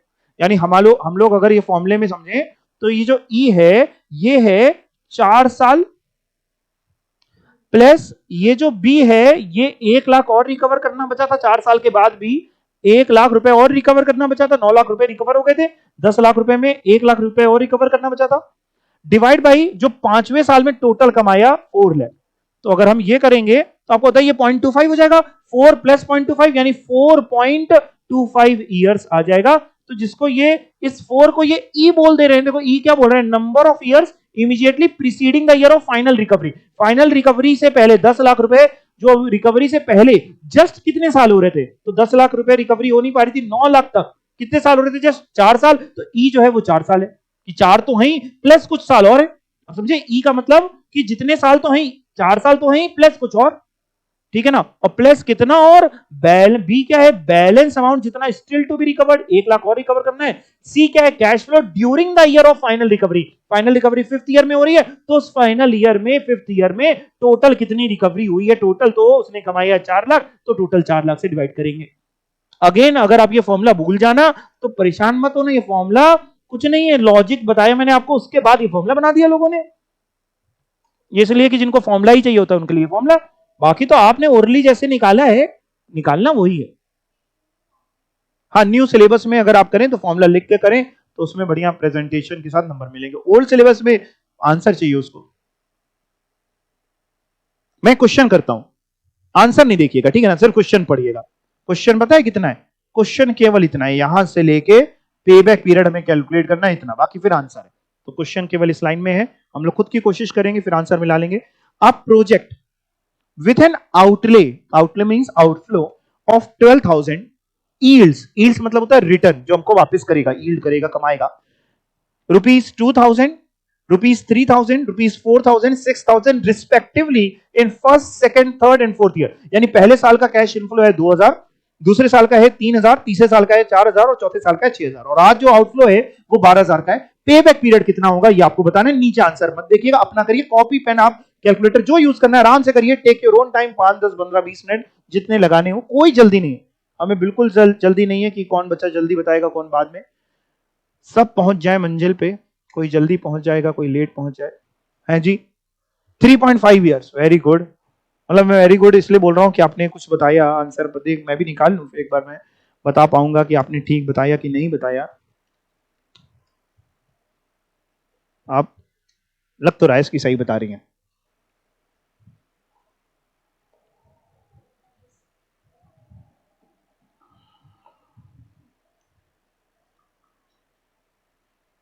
कुछ क्वेश्चंस होते हैं जो अपने साथ फ्री फंड के नंबर लाते हैं। जब भी कोई भी एग्जामिनर कोई भी पेपर सेट करता है ना, तो हमेशा ध्यान रखना पेपर में ना वो हर तरीके के क्वेश्चन देगा, वो सब बच्चों को दिमाग में रखता है। वो पेपर नॉर्मली, मतलब आपकी किस्मत ही खराब है तो बात अलग है, नॉर्मली पेपर बनाया जाता है ऐसा जिसमें कुछ क्वेश्चन टफ होते हैं, कुछ सिंपल होते हैं, एवरेज होते हैं, और कुछ और आसान होते हैं। तो ये आपको, ये ऐसे क्वेश्चन होते हैं जो फ्री फंड के नंबर आपको दिला सकते हैं। तो बस आप थोड़ा प्रेजेंटेशन के साथ उसको अगर कर देते हैं तो आपका आंसर भी आ जाएगा। 3.5 साल आप लोग बता रहे हैं, बिल्कुल ठीक बता रहे हैं। प्रेजेंटेशन देख लीजिए कैसे किया है, ईयर लिखा है, फिर कैश इनफ्लो लिखा है, न्यू सिलेबस वाले खास तौर पे प्रेजेंटेशन देख लीजिए, और फिर क्यूमुलेटिव कैश इनफ्लो लिखा है। तो क्यूमुलेटिव समझ गए ना कैसे वो आखिरी वाला कॉलम बना है।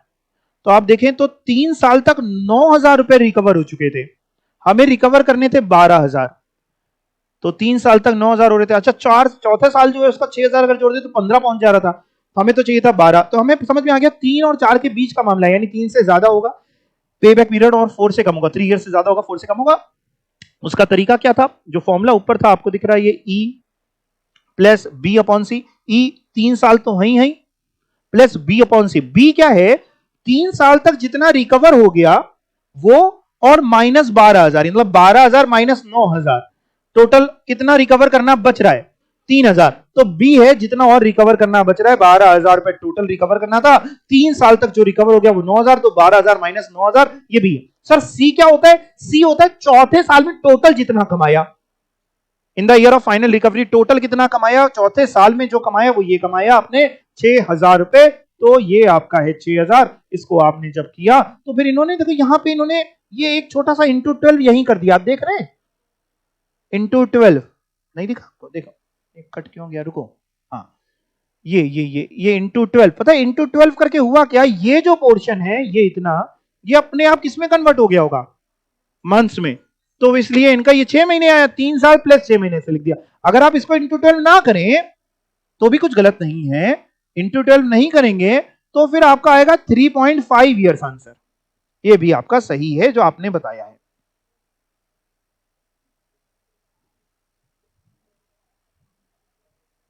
कोई डाउट किसी को? अच्छा एक और क्वेश्चन है,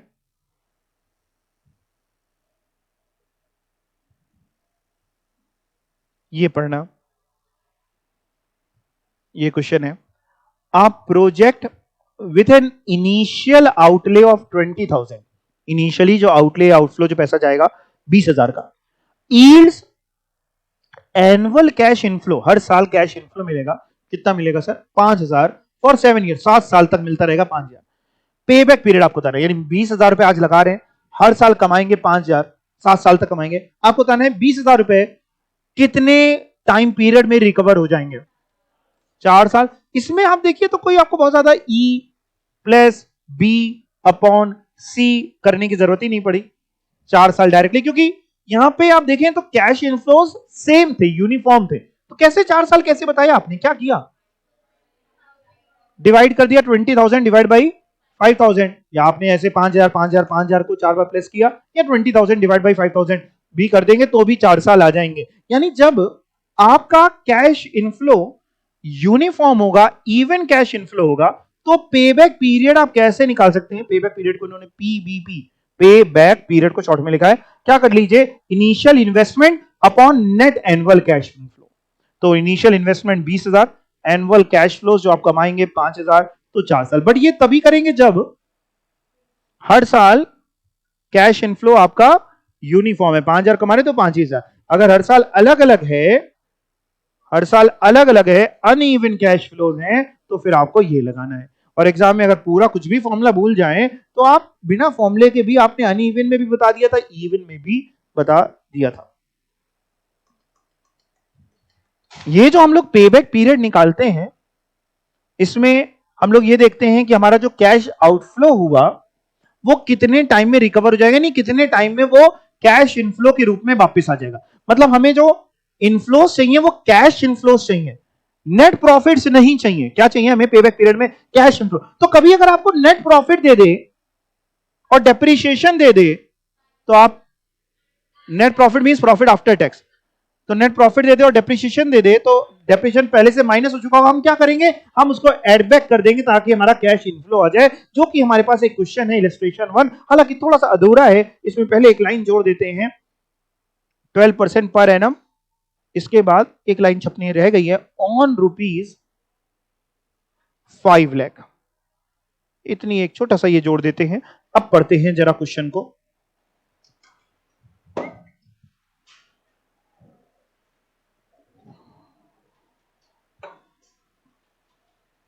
सॉल्यूशन नहीं देखना, मैं कराऊंगा, ठीक है? आंसर मिला लेना बाद में, कोई उसकी बात नहीं है। हाँ, अब प्रोजेक्ट कॉस्ट ₹3 लाख, एक प्रोजेक्ट है, आज हम उसको लगाने जा रहे हैं, आउटफ्लो है हमारा आज 3 लाख रुपए का, ओके जी। And yields annually a profit of 80,000, 80,000 हम कमाएंगे, लेकिन ये 80,000 कैसे दिया? After depreciation at the rate 12% per annum on ₹5 lakh, 5 lakh रुपए पे 12% डेप्रीशिएशन लगाने के बाद 80,000 बच रहा है।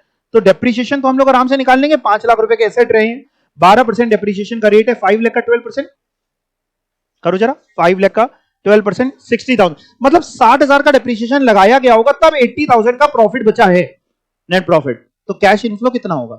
80,000 प्लस 60,000, डेप्रीशिएशन एड बैक कर दो, 80,000 प्लस 60,000, 1,40,000, ओके। बट लेकिन नहीं नहीं नहीं, अभी रुकिए, एक चीज और बच गई है, टैक्स के आफ्टर नहीं था, ये प्रॉफिट दिया है after depreciation at the rate 12%, depreciation minus हो चुका है, but before tax of 50%, tax अभी माइनस नहीं हुआ है। जब भी आप कैश इनफ्लो निकालना, जो डेप्रीशिएशन एड बैक करते हैं ना, वो हम लोग प्रॉफिट आफ्टर टैक्स की फिगर पे एड बैक करते हैं। किस पे एड बैक करते हैं? याद रखना, प्रॉफिट आफ्टर टैक्स पे। तो ये प्रॉफिट आफ्टर टैक्स नहीं दिया, ये profit before tax, depreciation minus कर चुके हैं, लेकिन उन्होंने भी टैक्स माइनस नहीं किया, तो हम पहले टैक्स माइनस कर दें। प्रॉफिट है कितना बिफोर टैक्स? 80,000 का। आपको सबको पता है प्रॉफिट बिफोर टैक्स ये दिया है ना, ये समझ में आ गया ना प्रॉफिट बिफोर टैक्स क्यों है? 80,000 का लिखा है ना, ये 80,000 है डेप्रीशिएशन के बाद, बट बिफोर टैक्स, यानी भी टैक्स माइनस नहीं हुआ। और टैक्स का रेट कितना दिया है? 50%। तो प्रॉफिट बिफोर टैक्स अगर 80,000 है, टैक्स 50% होगा 40,000, जरा टैक्स माइनस करो 40,000 का, तो प्रॉफिट आफ्टर टैक्स 40,000। अब ये जो 40,000 है, इस पे डेप्रीशिएशन एड बैक करना, यानी 60,000 का depreciation, 40,000 profit after tax plus depreciation 60,000, 1 lakh. तो आपका जो एनुअल कैश इनफ्लो होने वाला है वो 1 लाख रुपए होने वाला है। पेबैक पीरियड आपको बताना है, आज आपकी जेब से आउटफ्लो है 3 लाख का, हर साल का इनफ्लो है 1 लाख रुपए का, कितना पेबैक पीरियड होगा? 3 इयर्स। हर साल 1 लाख रुपए कमाएंगे तो 3 लाख कितने टाइम में रिकवर हो जाएगा? 3 साल में रिकवर हो जाएगा। अब आप सॉल्यूशन एक बार देख लीजिए, प्रॉफिटेबिलिटी स्टेटमेंट कैसे बनी। प्रॉफिट बिफोर टैक्स लिया गया 80,000, इसमें ऑलरेडी डेप्रिसिएशन पहले से माइनस था, लेकिन टैक्स माइनस नहीं था, तो हमने 80,000 का 50% टैक्स, 50% रेट दिया हुआ था, वो माइनस किया 40,000। प्रॉफिट आफ्टर टैक्स आया 40,000, इसमें एड बैक किया गया, वापस ऐड किया गया डेप्रिसिएशन 12%, 5 लाख पे यानी 60,000 का। तो हमारा जो कैश इनफ्लो यानी कैश अर्निंग आई हर साल की, वो 1 लाख आई। और यहां पे आप देख सकते हैं यूनिफॉर्म जब कैश फ्लोज होते हैं यानी इवन कैश फ्लोज होते हैं, कैश इनफ्लोज इवन है, तो आप सिंपल क्या कर सकते हैं, initial investment divided by net annual cash flows कर सकते हैं। तो इनिशियल इन्वेस्टमेंट आपकी 3 लाख की थी, divide by annual cash inflow आपका 1 लाख कमाएंगे, तो 3 साल आपका पे बैक पीरियड आ गया। ये थोड़ा सा रेट ऑफ रिटर्न ना लिखूं तो इसको मैं पे बैक पीरियड लिखूं, अच्छा रहेगा, गलत छपा है पे बैक पीरियड। और फॉर्मूला भी हम लोग अपने हिसाब से जो ऊपर दिया एक ही फॉर्मूले को लिखते हैं ना, कहां 4 याद करेंगे हम, कॉस्ट ऑफ प्रोडक्ट नहीं, क्या लिखा था ऊपर, initial investment upon net annual cash flow, तो वही कर लेते हैं, इनिशियल इन्वेस्टमेंट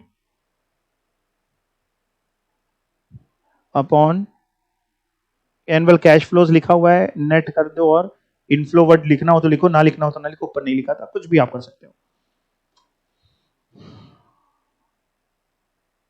कोई डाउट है अगर आपका तो पूछ सकते हैं कि डेप्रिसिएशन क्यों ऐड किया, क्यों नहीं किया, क्यों माइनस नहीं किया, कोई भी अगर इस तरीके का। प्रोडक्ट की कॉस्ट घटती बढ़ती नहीं, वो तो एक बार लगा पैसा, तो जो भी होगा वो बताएगा क्वेश्चन, या तो 3 लाख होगा तो 3 लाख के हिसाब से करेंगे, 4 लाख होगा बढ़ी हुई कॉस्ट होगी 4 लाख, चेंज कैसे हो, तो इनिशियल ईयर आज पैसा लग गया ना, आज पैसा लगा तो वो तो एक फिक्स्ड अमाउंट हो गया, तो वो मे बी 3 होगा, मे बी 4 होगा, मे बी 2 लाख होगा, तो जितना होगा उसके बाद हमको रिकवरी का बताएगा। क्वेश्चन तो एक सर्टेन क्वेश्चन देगा ना, क्वेश्चन थोड़ी ना चेंज होता रहेगा कि आपने क्वेश्चन पढ़ा, जब तक सॉल्यूशन कर रहे हैं क्वेश्चन चेंज हो गया एग्जाम में। हाँ ठीक है, और कोई डाउट किसी का? पेबैक पीरियड आ गया आपको, किसी भी तरीके का क्वेश्चन होगा आप पेबैक पीरियड निकाल लेंगे। पता है पेबैक पीरियड की एक लिमिटेशन है, मालूम है, एक इसकी लिमिटेशन क्या है कि जैसे मान लो हमारे पास मान लो 2 प्रोजेक्ट है, एक इसका डिसएडवांटेज आपको सिखाते हैं।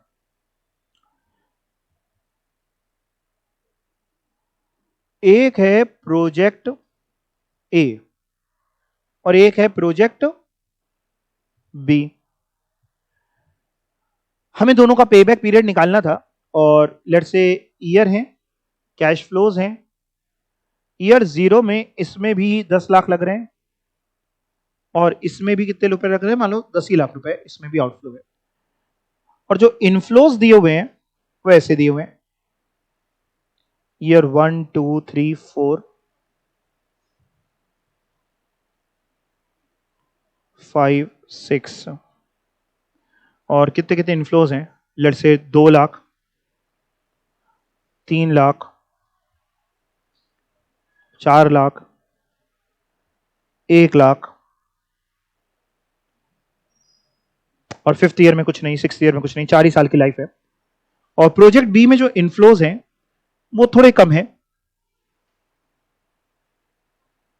1 लाख रुपीज हैं,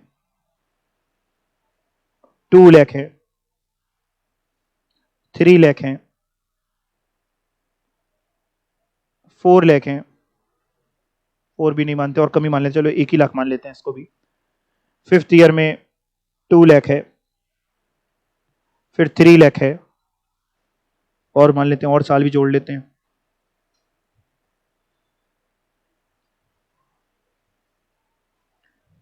फिर 4 लाख कमाएंगे, फिर 5 लाख, फिर मान लो फिर 5 लाख, और अगेन मान लेते हैं 6 लाख कमा लेंगे, ऐसे मान लेते हैं, कुछ भी फिगर अपने मन से मैंने डाली है। अगर मैं दोनों प्रोजेक्ट का पेबैक पीरियड निकालूं तो आप निकाल सकते हो, प्रोजेक्ट ए का पेबैक पीरियड कितना है, 4 इयर्स, बड़ा सिंपल है, 4 साल, बिल्कुल आप ठीक बता रहे हैं, यहां लिखता हूं, इसका जो पे बैक पीरियड है इसका 4 इयर्स है ना, इसका निकालो जरा, प्रोजेक्ट बी का पे बैक पीरियड,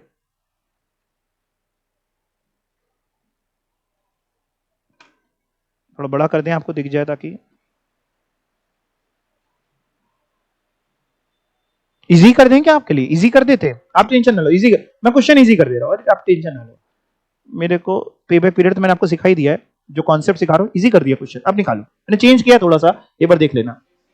6 ईयर्स है ना, इजी कर दिया, 6 साल। अगर हम पेबैक पीरियड के हिसाब से हमें प्रोजेक्ट सिलेक्ट करना हो तो कोई इंसान क्या राय देगा? प्रोजेक्ट ए सिलेक्ट करना जिसका पेबैक पीरियड कम है। अब लेकिन एक बहुत बड़ी लिमिटेशन इसकी समझो, प्रोजेक्ट ए का पेबैक पीरियड कम है, लेकिन मेरे को अगर व्यापार करना होगा, अपना पैसा मेरा लग रहा होगा, तो मैं प्रोजेक्ट ए नहीं करूंगा, मैं प्रोजेक्ट में पैसा नहीं लगाऊंगा। अगर ये दो प्रोजेक्ट मेरे सामने है, हमें दोनों में एक चुनना है, तो हम ए को नहीं चुनेंगे, बी को चुनेंगे। सर ऐसा क्यों? पेबैक पीरियड ए का कम है, मैं मान रहा हूं पेबैक पीरियड ए का कम है, बी का ज्यादा है, तो मैं ये भी मान रहा हूं जिसका पेबैक पीरियड कम होता है वो अच्छा होता है, बट तब भी मेरा खुद का पैसा लग रहा होगा तो मैं ए में पैसा कतई नहीं लगाऊंगा। ऐसा मैं क्यों कह रहा हूं ये आपको बताना है, क्योंकि लाइफ ही 4 साल है, 4 साल में पैसा रिकवर हो रहा है, उसके बाद तो कुछ कमा नहीं रहे हैं, आप समझिए। और प्रोजेक्ट बी में पेबैक पीरियड भले ही 6 साल है, उसके बाद की कमाई है।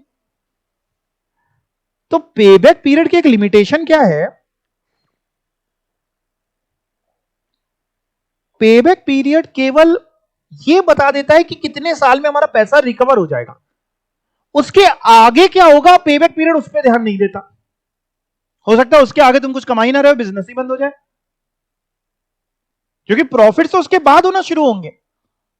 तो केवल पेबैक पीरियड पे भरोसा करना सही नहीं है, इसलिए और भी टेक्निक्स हैं, समझे इसकी लिमिटेशन।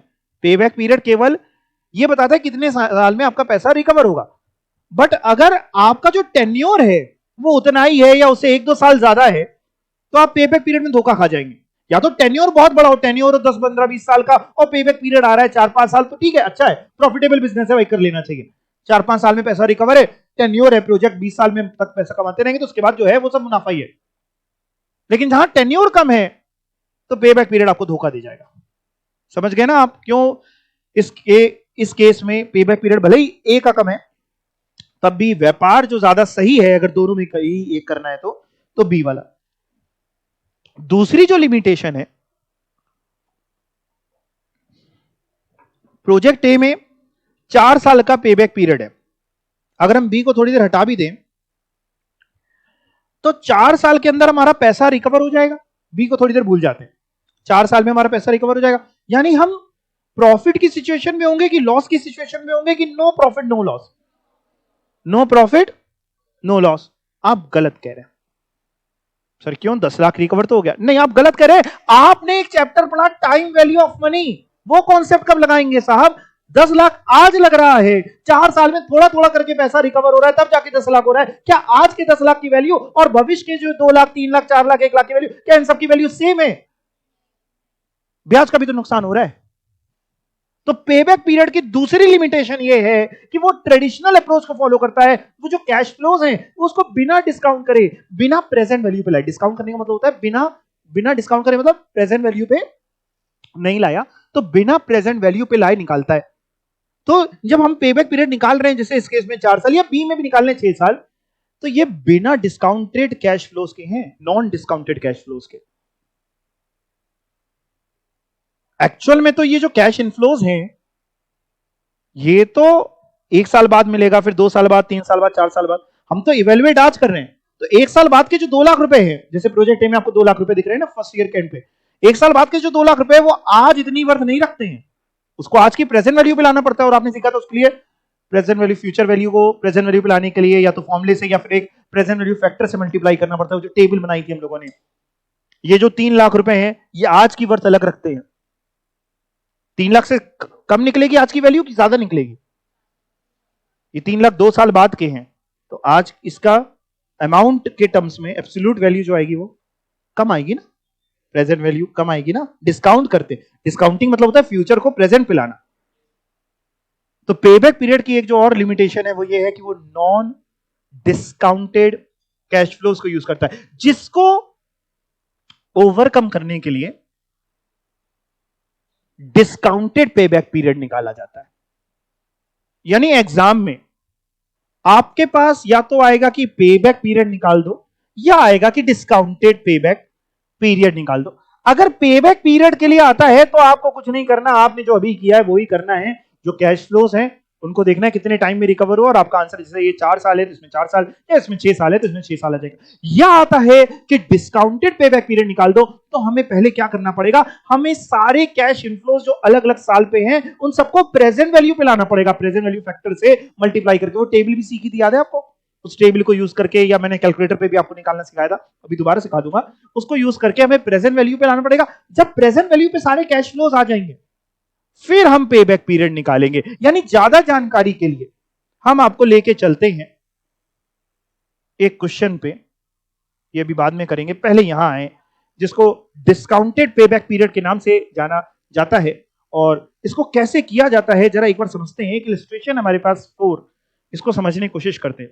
अच्छा, ओल्ड सिलेबस हो या न्यू सिलेबस हो, दोनों में आ सकता है, इसलिए ध्यान से समझिएगा। क्या है जरा पढ़िएगा। Calculate discounted pay back period from the information given below. Cost of project है 10 लाख की, 10 लाख रुपए आज हमारा आउटफ्लो है। लाइफ है प्रोजेक्ट की 5 साल की। एनुअल कैश इनफ्लो, हर साल जो हमें इनफ्लो मिलेगा वो 4 लाख है। Cut off rate 10%। कुछ लोग इसको कट ऑफ रेट बोल देते हैं, कुछ लोग इसको इंटरेस्ट रेट बोल देते हैं, कुछ लोग इसको डिस्काउंट रेट बोल देते हैं, कुछ लोग इसको हर्डल रेट बोल देते हैं, कुछ लोग इसको प्रेजेंट वैल्यू पे लाने के लिए रेट बोल देते हैं। किसी भी तरीके का जो भी रेट दिया होगा वो एक तरीके का डिस्काउंटिंग रेट आपको दिया होगा। अगर मैं थोड़ी देर के लिए डिस्काउंटेड पे बैक पीरियड को भूल जाऊं, मैं केवल आपसे कहूं कि इस क्वेश्चन में केवल पे बैक पीरियड निकाल दो, जो आपने ऊपर सीखा, केवल पे बैक पीरियड, तो आप बता सकते हैं कितना होगा। 10 लाख रुपए लग रहे हैं आज, हर साल 4 लाख कमाओगे तो 10 लाख रुपए कितने टाइम में रिकवर हो जाएंगे, निकाल पाओगे? 2.5 ईयर्स। ओके, ठीक है, सभी लोग निकाल लो एक बार। अगर केवल पे बैक पीरियड अगर इसमें पूछा जा रहा होता तो आप 10 लाख रुपए कितने साल में रिकवर करेंगे?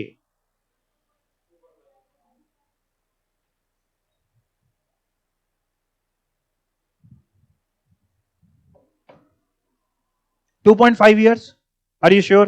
कैसे भाई? 4 लाख पहले साल में, 4 लाख दूसरे साल में, 8 लाख हो गए, और फिर 2 लाख की और कमी पड़ी, तीसरे साल में 4 लाख पूरा साल कमाने में लगा दिया, 4 लाख रुपए, तो यानी 6 महीने में 2 लाख कमाए होंगे, तो 2 साल और 6 महीने। या आप ऐसे भी कर सकते थे कि सर ये इवन कैश फ्लोज थे, तो हम क्या कर सकते थे, हम इन्वेस्टमेंट को डिवाइड कर सकते थे डायरेक्टली जो हमारे कैश इनफ्लोज थे, यानी 10 लाख डिवाइड बाई 4 लाख भी कर देंगे तो 2.5 साल आ जाएगा। पर ये जो 2.5 साल का पीरियड आया है ये आपका बिना डिस्काउंट करे आया है। ये जो पेबैक पीरियड है इसमें आपने non discounted cash flows use करेंगे, लेकिन इस क्वेश्चन में तो पूछ रहा है डिस्काउंटेड, तो मैंने जो निकलवाया 2.5 साल ये एक्स्ट्रा करवा दिया, ये आंसर नहीं है इस क्वेश्चन का। अब सर करना क्या पड़ेगा, वो सुनिए। करना ये पड़ेगा, हमें जो हर साल के कैश इनफ्लोज हैं, यानी ईयर 1 में भी, ईयर 1 पे कैश इनफ्लो है 4 लाख का, ईयर 2 पे 4 लाख का, ईयर 3 पे 4 लाख का, ईयर 4 पे 4 लाख का, ईयर 5 पे 4 लाख का, 5 ही साल की लाइफ है। हर साल के कैश इनफ्लोज को पहले लाना पड़ेगा प्रेजेंट वैल्यू पे। किस पे लाना पड़ेगा? जिसके लिए प्रेजेंट वैल्यू फैक्टर से मल्टीप्लाई करना पड़ेगा। या तो ऐसे कर सकते हैं, देखिए हर साल के कैश इनफ्लो को लाने के लिए मैं 2 तरीके थे, मैं दोनों फिर से रिपीट कर रहा हूं। टाइम वैल्यू ऑफ मनी में ऑलरेडी डिस्कस हो चुका है, लेकिन एक बार और रिपीट कर दे रहा हूं। प्रेजेंट वैल्यू जो सिंगल अमाउंट का पड़ा था या लमसम अमाउंट का पड़ा था, उसका तरीका आपने पढ़ा था, फ्यूचर वैल्यू अपॉन डिवाइड कर सकते हैं 1 प्लस आई की पावर एन। या तो ये कर ले, या फिर मैंने आपको एक चीज और भी सिखाई थी, जिसमें पूरा मैंने डिटेलिंग में गया था कि प्रेजेंट वैल्यू जो होती है वो future value into present value factor होती है, प्रेजेंट वैल्यू इंटरेस्ट फैक्टर भी आप इसको बोल सकते हैं। टेबल से भी सिखाया था और मैंने आपको बिना टेबल के भी सिखा दिया था। तो हम लोग बेसिकली जैसे 10% है, तो आपको मैंने ये सिखाया था कि जिसे हम लोग प्रेजेंट वैल्यू फैक्टर कैसे निकालेंगे अगर कभी टेबल ना दी हो। तो 10% का मतलब हम सब लोग जानते हैं 10/100 यानी 0.1, और जो भी आता है इसमें क्या प्लस करते थे 1, तो 1.1। उसके बाद क्या करते थे, कैलकुलेटर उठाते थे, ऊपर हमेशा 1 रहता था, नीचे ये जो आया 1.1 और इज इक्वल टू करते थे, तो पहले साल का डिस्काउंटिंग फैक्टर आ जाता था, जो आप देखेंगे तो आपके कैलकुलेटर में 0.909 आएगा। एक बार करके देखेंगे, 1 divide by 1.1 is equal to, फिर से इज इक्वल टू दबाएंगे 0.826, 0.75, 1.683, 0.621 करके आपका आता चला जाएगा। इससे आप डिस्काउंटिंग फैक्टर निकाल सकते हैं, और हर साल के कैश इनफ्लोज को आप डिस्काउंटिंग फैक्टर से जब मल्टीप्लाई करेंगे तो आपका प्रेजेंट वैल्यू आ जाएगी आपके कैश इनफ्लोज की। उस प्रेजेंट वैल्यू कैश इनफ्लोज को हम यूज करेंगे पेबैक पीरियड निकालने के लिए। मतलब कैसे करने वाले, आसान है, एक बार बस दिखा देता हूं, ध्यान सुनिएगा, आसान है। करने क्या वाले हैं इसी में देखिएगा, हमारे पास ईयर दिए हैं 1 2 3 4 5 साल का व्यापार है। एनुअल कैश इनफ्लोज दिए हर साल 4 लाख 4 लाख 4 लाख 4 लाख कमाएंगे। प्रेजेंट वैल्यू फैक्टर 10% पे ये समझा दिया मैंने कैसे निकल रहा है, 1 डिवाइड बाई 1.1 करके इज इक्वल टू ये इसलिए समझा दिया, अगर टेबल दे देगा तो बहुत बढ़िया, नहीं देगा तो भी आपको आना चाहिए। या कई बार हो सकता है क्वेश्चन में ही यहां जहां लिखेगा कट ऑफ रेट है 10%, यहीं पे लिख देगा ब्रैकेट में कि प्रेजेंट वैल्यू फैक्टर जो है पीवीएफ जो है या पीवीआईएफ भी बोलते हैं कुछ लोग, वो है 0.909 फर्स्ट ईयर का 0.826, वो दे देगा तो भी वो उठा लेंगे। अब करना क्या है, हम हर साल के कैश इनफ्लोज को किससे मल्टीप्लाई करेंगे, प्रेजेंट वैल्यू फैक्टर से, यानी पहले साल का 4 लाख इंटू 0.909, तो ये आता है present value of cash inflow या डिस्काउंटेड कैश फ्लोज। इसको डिस्काउंटेड कैश फ्लोज भी बोल सकते हैं या present value of cash flows भी आप बोल सकते हैं। तो मल्टीप्लाई किया, पहले साल का आया 36300, ये है प्रेजेंट वैल्यू। सेकेंड ईयर में 4 लाख इंटू 0.826 330,400, फिर 4 लाख इंटू 0.75, ये मैं आपको करा चुका हूं, आपको याद है ना, ये क्वेश्चन भी कराया था एनपीवी भी, उसमें भी यही तो मल्टीप्लाई करे थे, वही सेम चीज है ये। और फिर ये सर अब क्या करें, हमें तो निकालना पे बैक पीरियड था।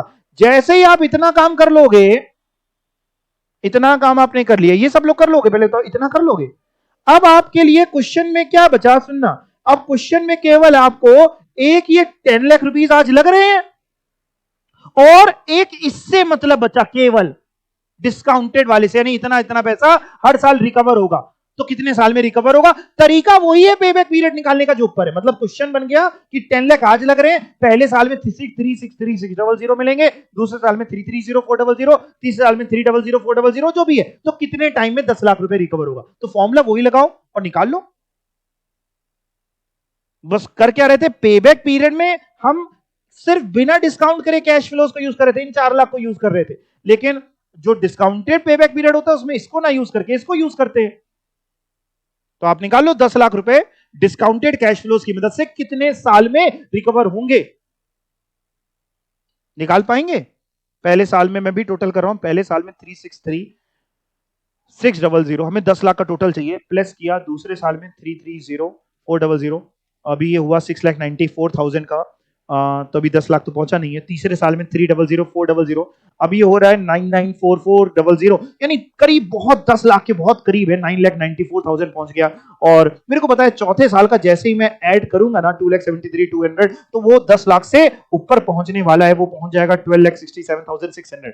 ये देखिए 3 साल का टोटल इतना है, 3 साल का टोटल है 99,4400, 4 साल का टोटल इतना है, यानी हमारा जो पे बैक पीरियड है, basically discounted pay back period जो हमारा है, वो 3 साल और 4 साल के बीच का है।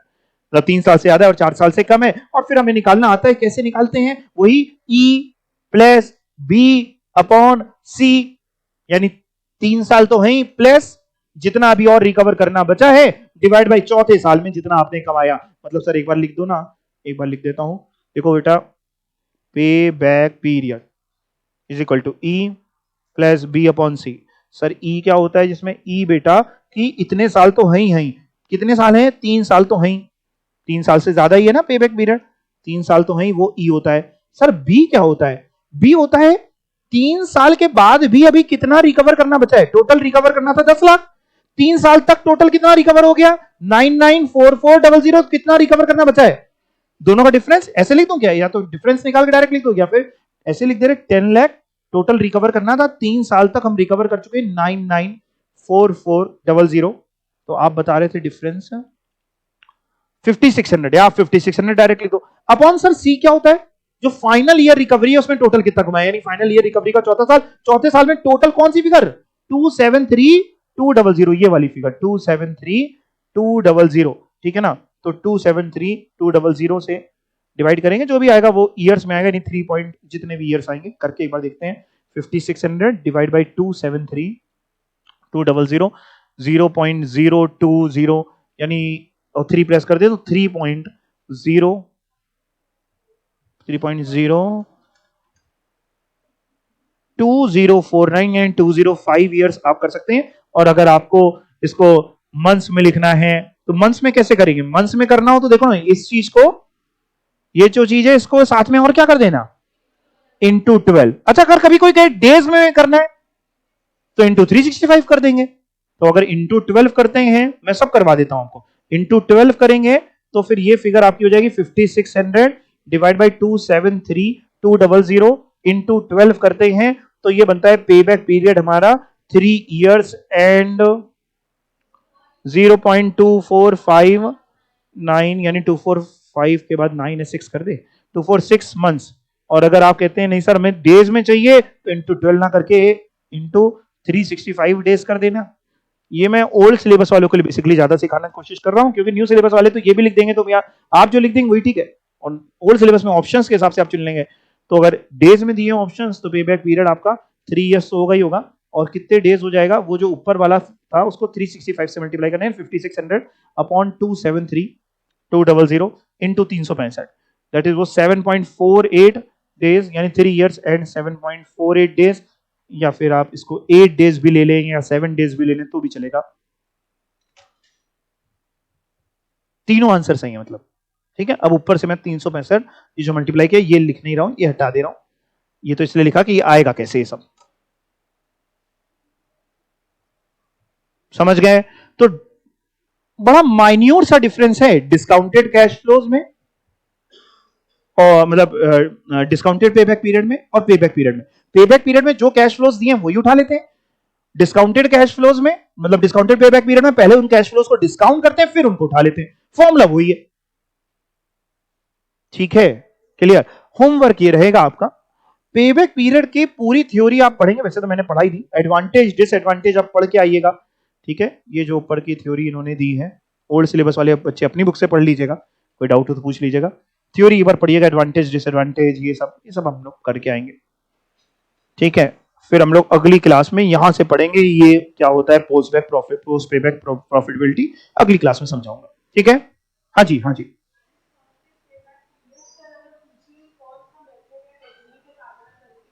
अगर डिस्काउंटेड पेबैक पीरियड अगर कह रहे हैं पूछा जाए कि कौन सी टेक्निक है कैपिटल बजटिंग की, तो फिर वो मॉडर्न टेक्निक में आएगा, डिस्काउंटेड वाले में आएगा।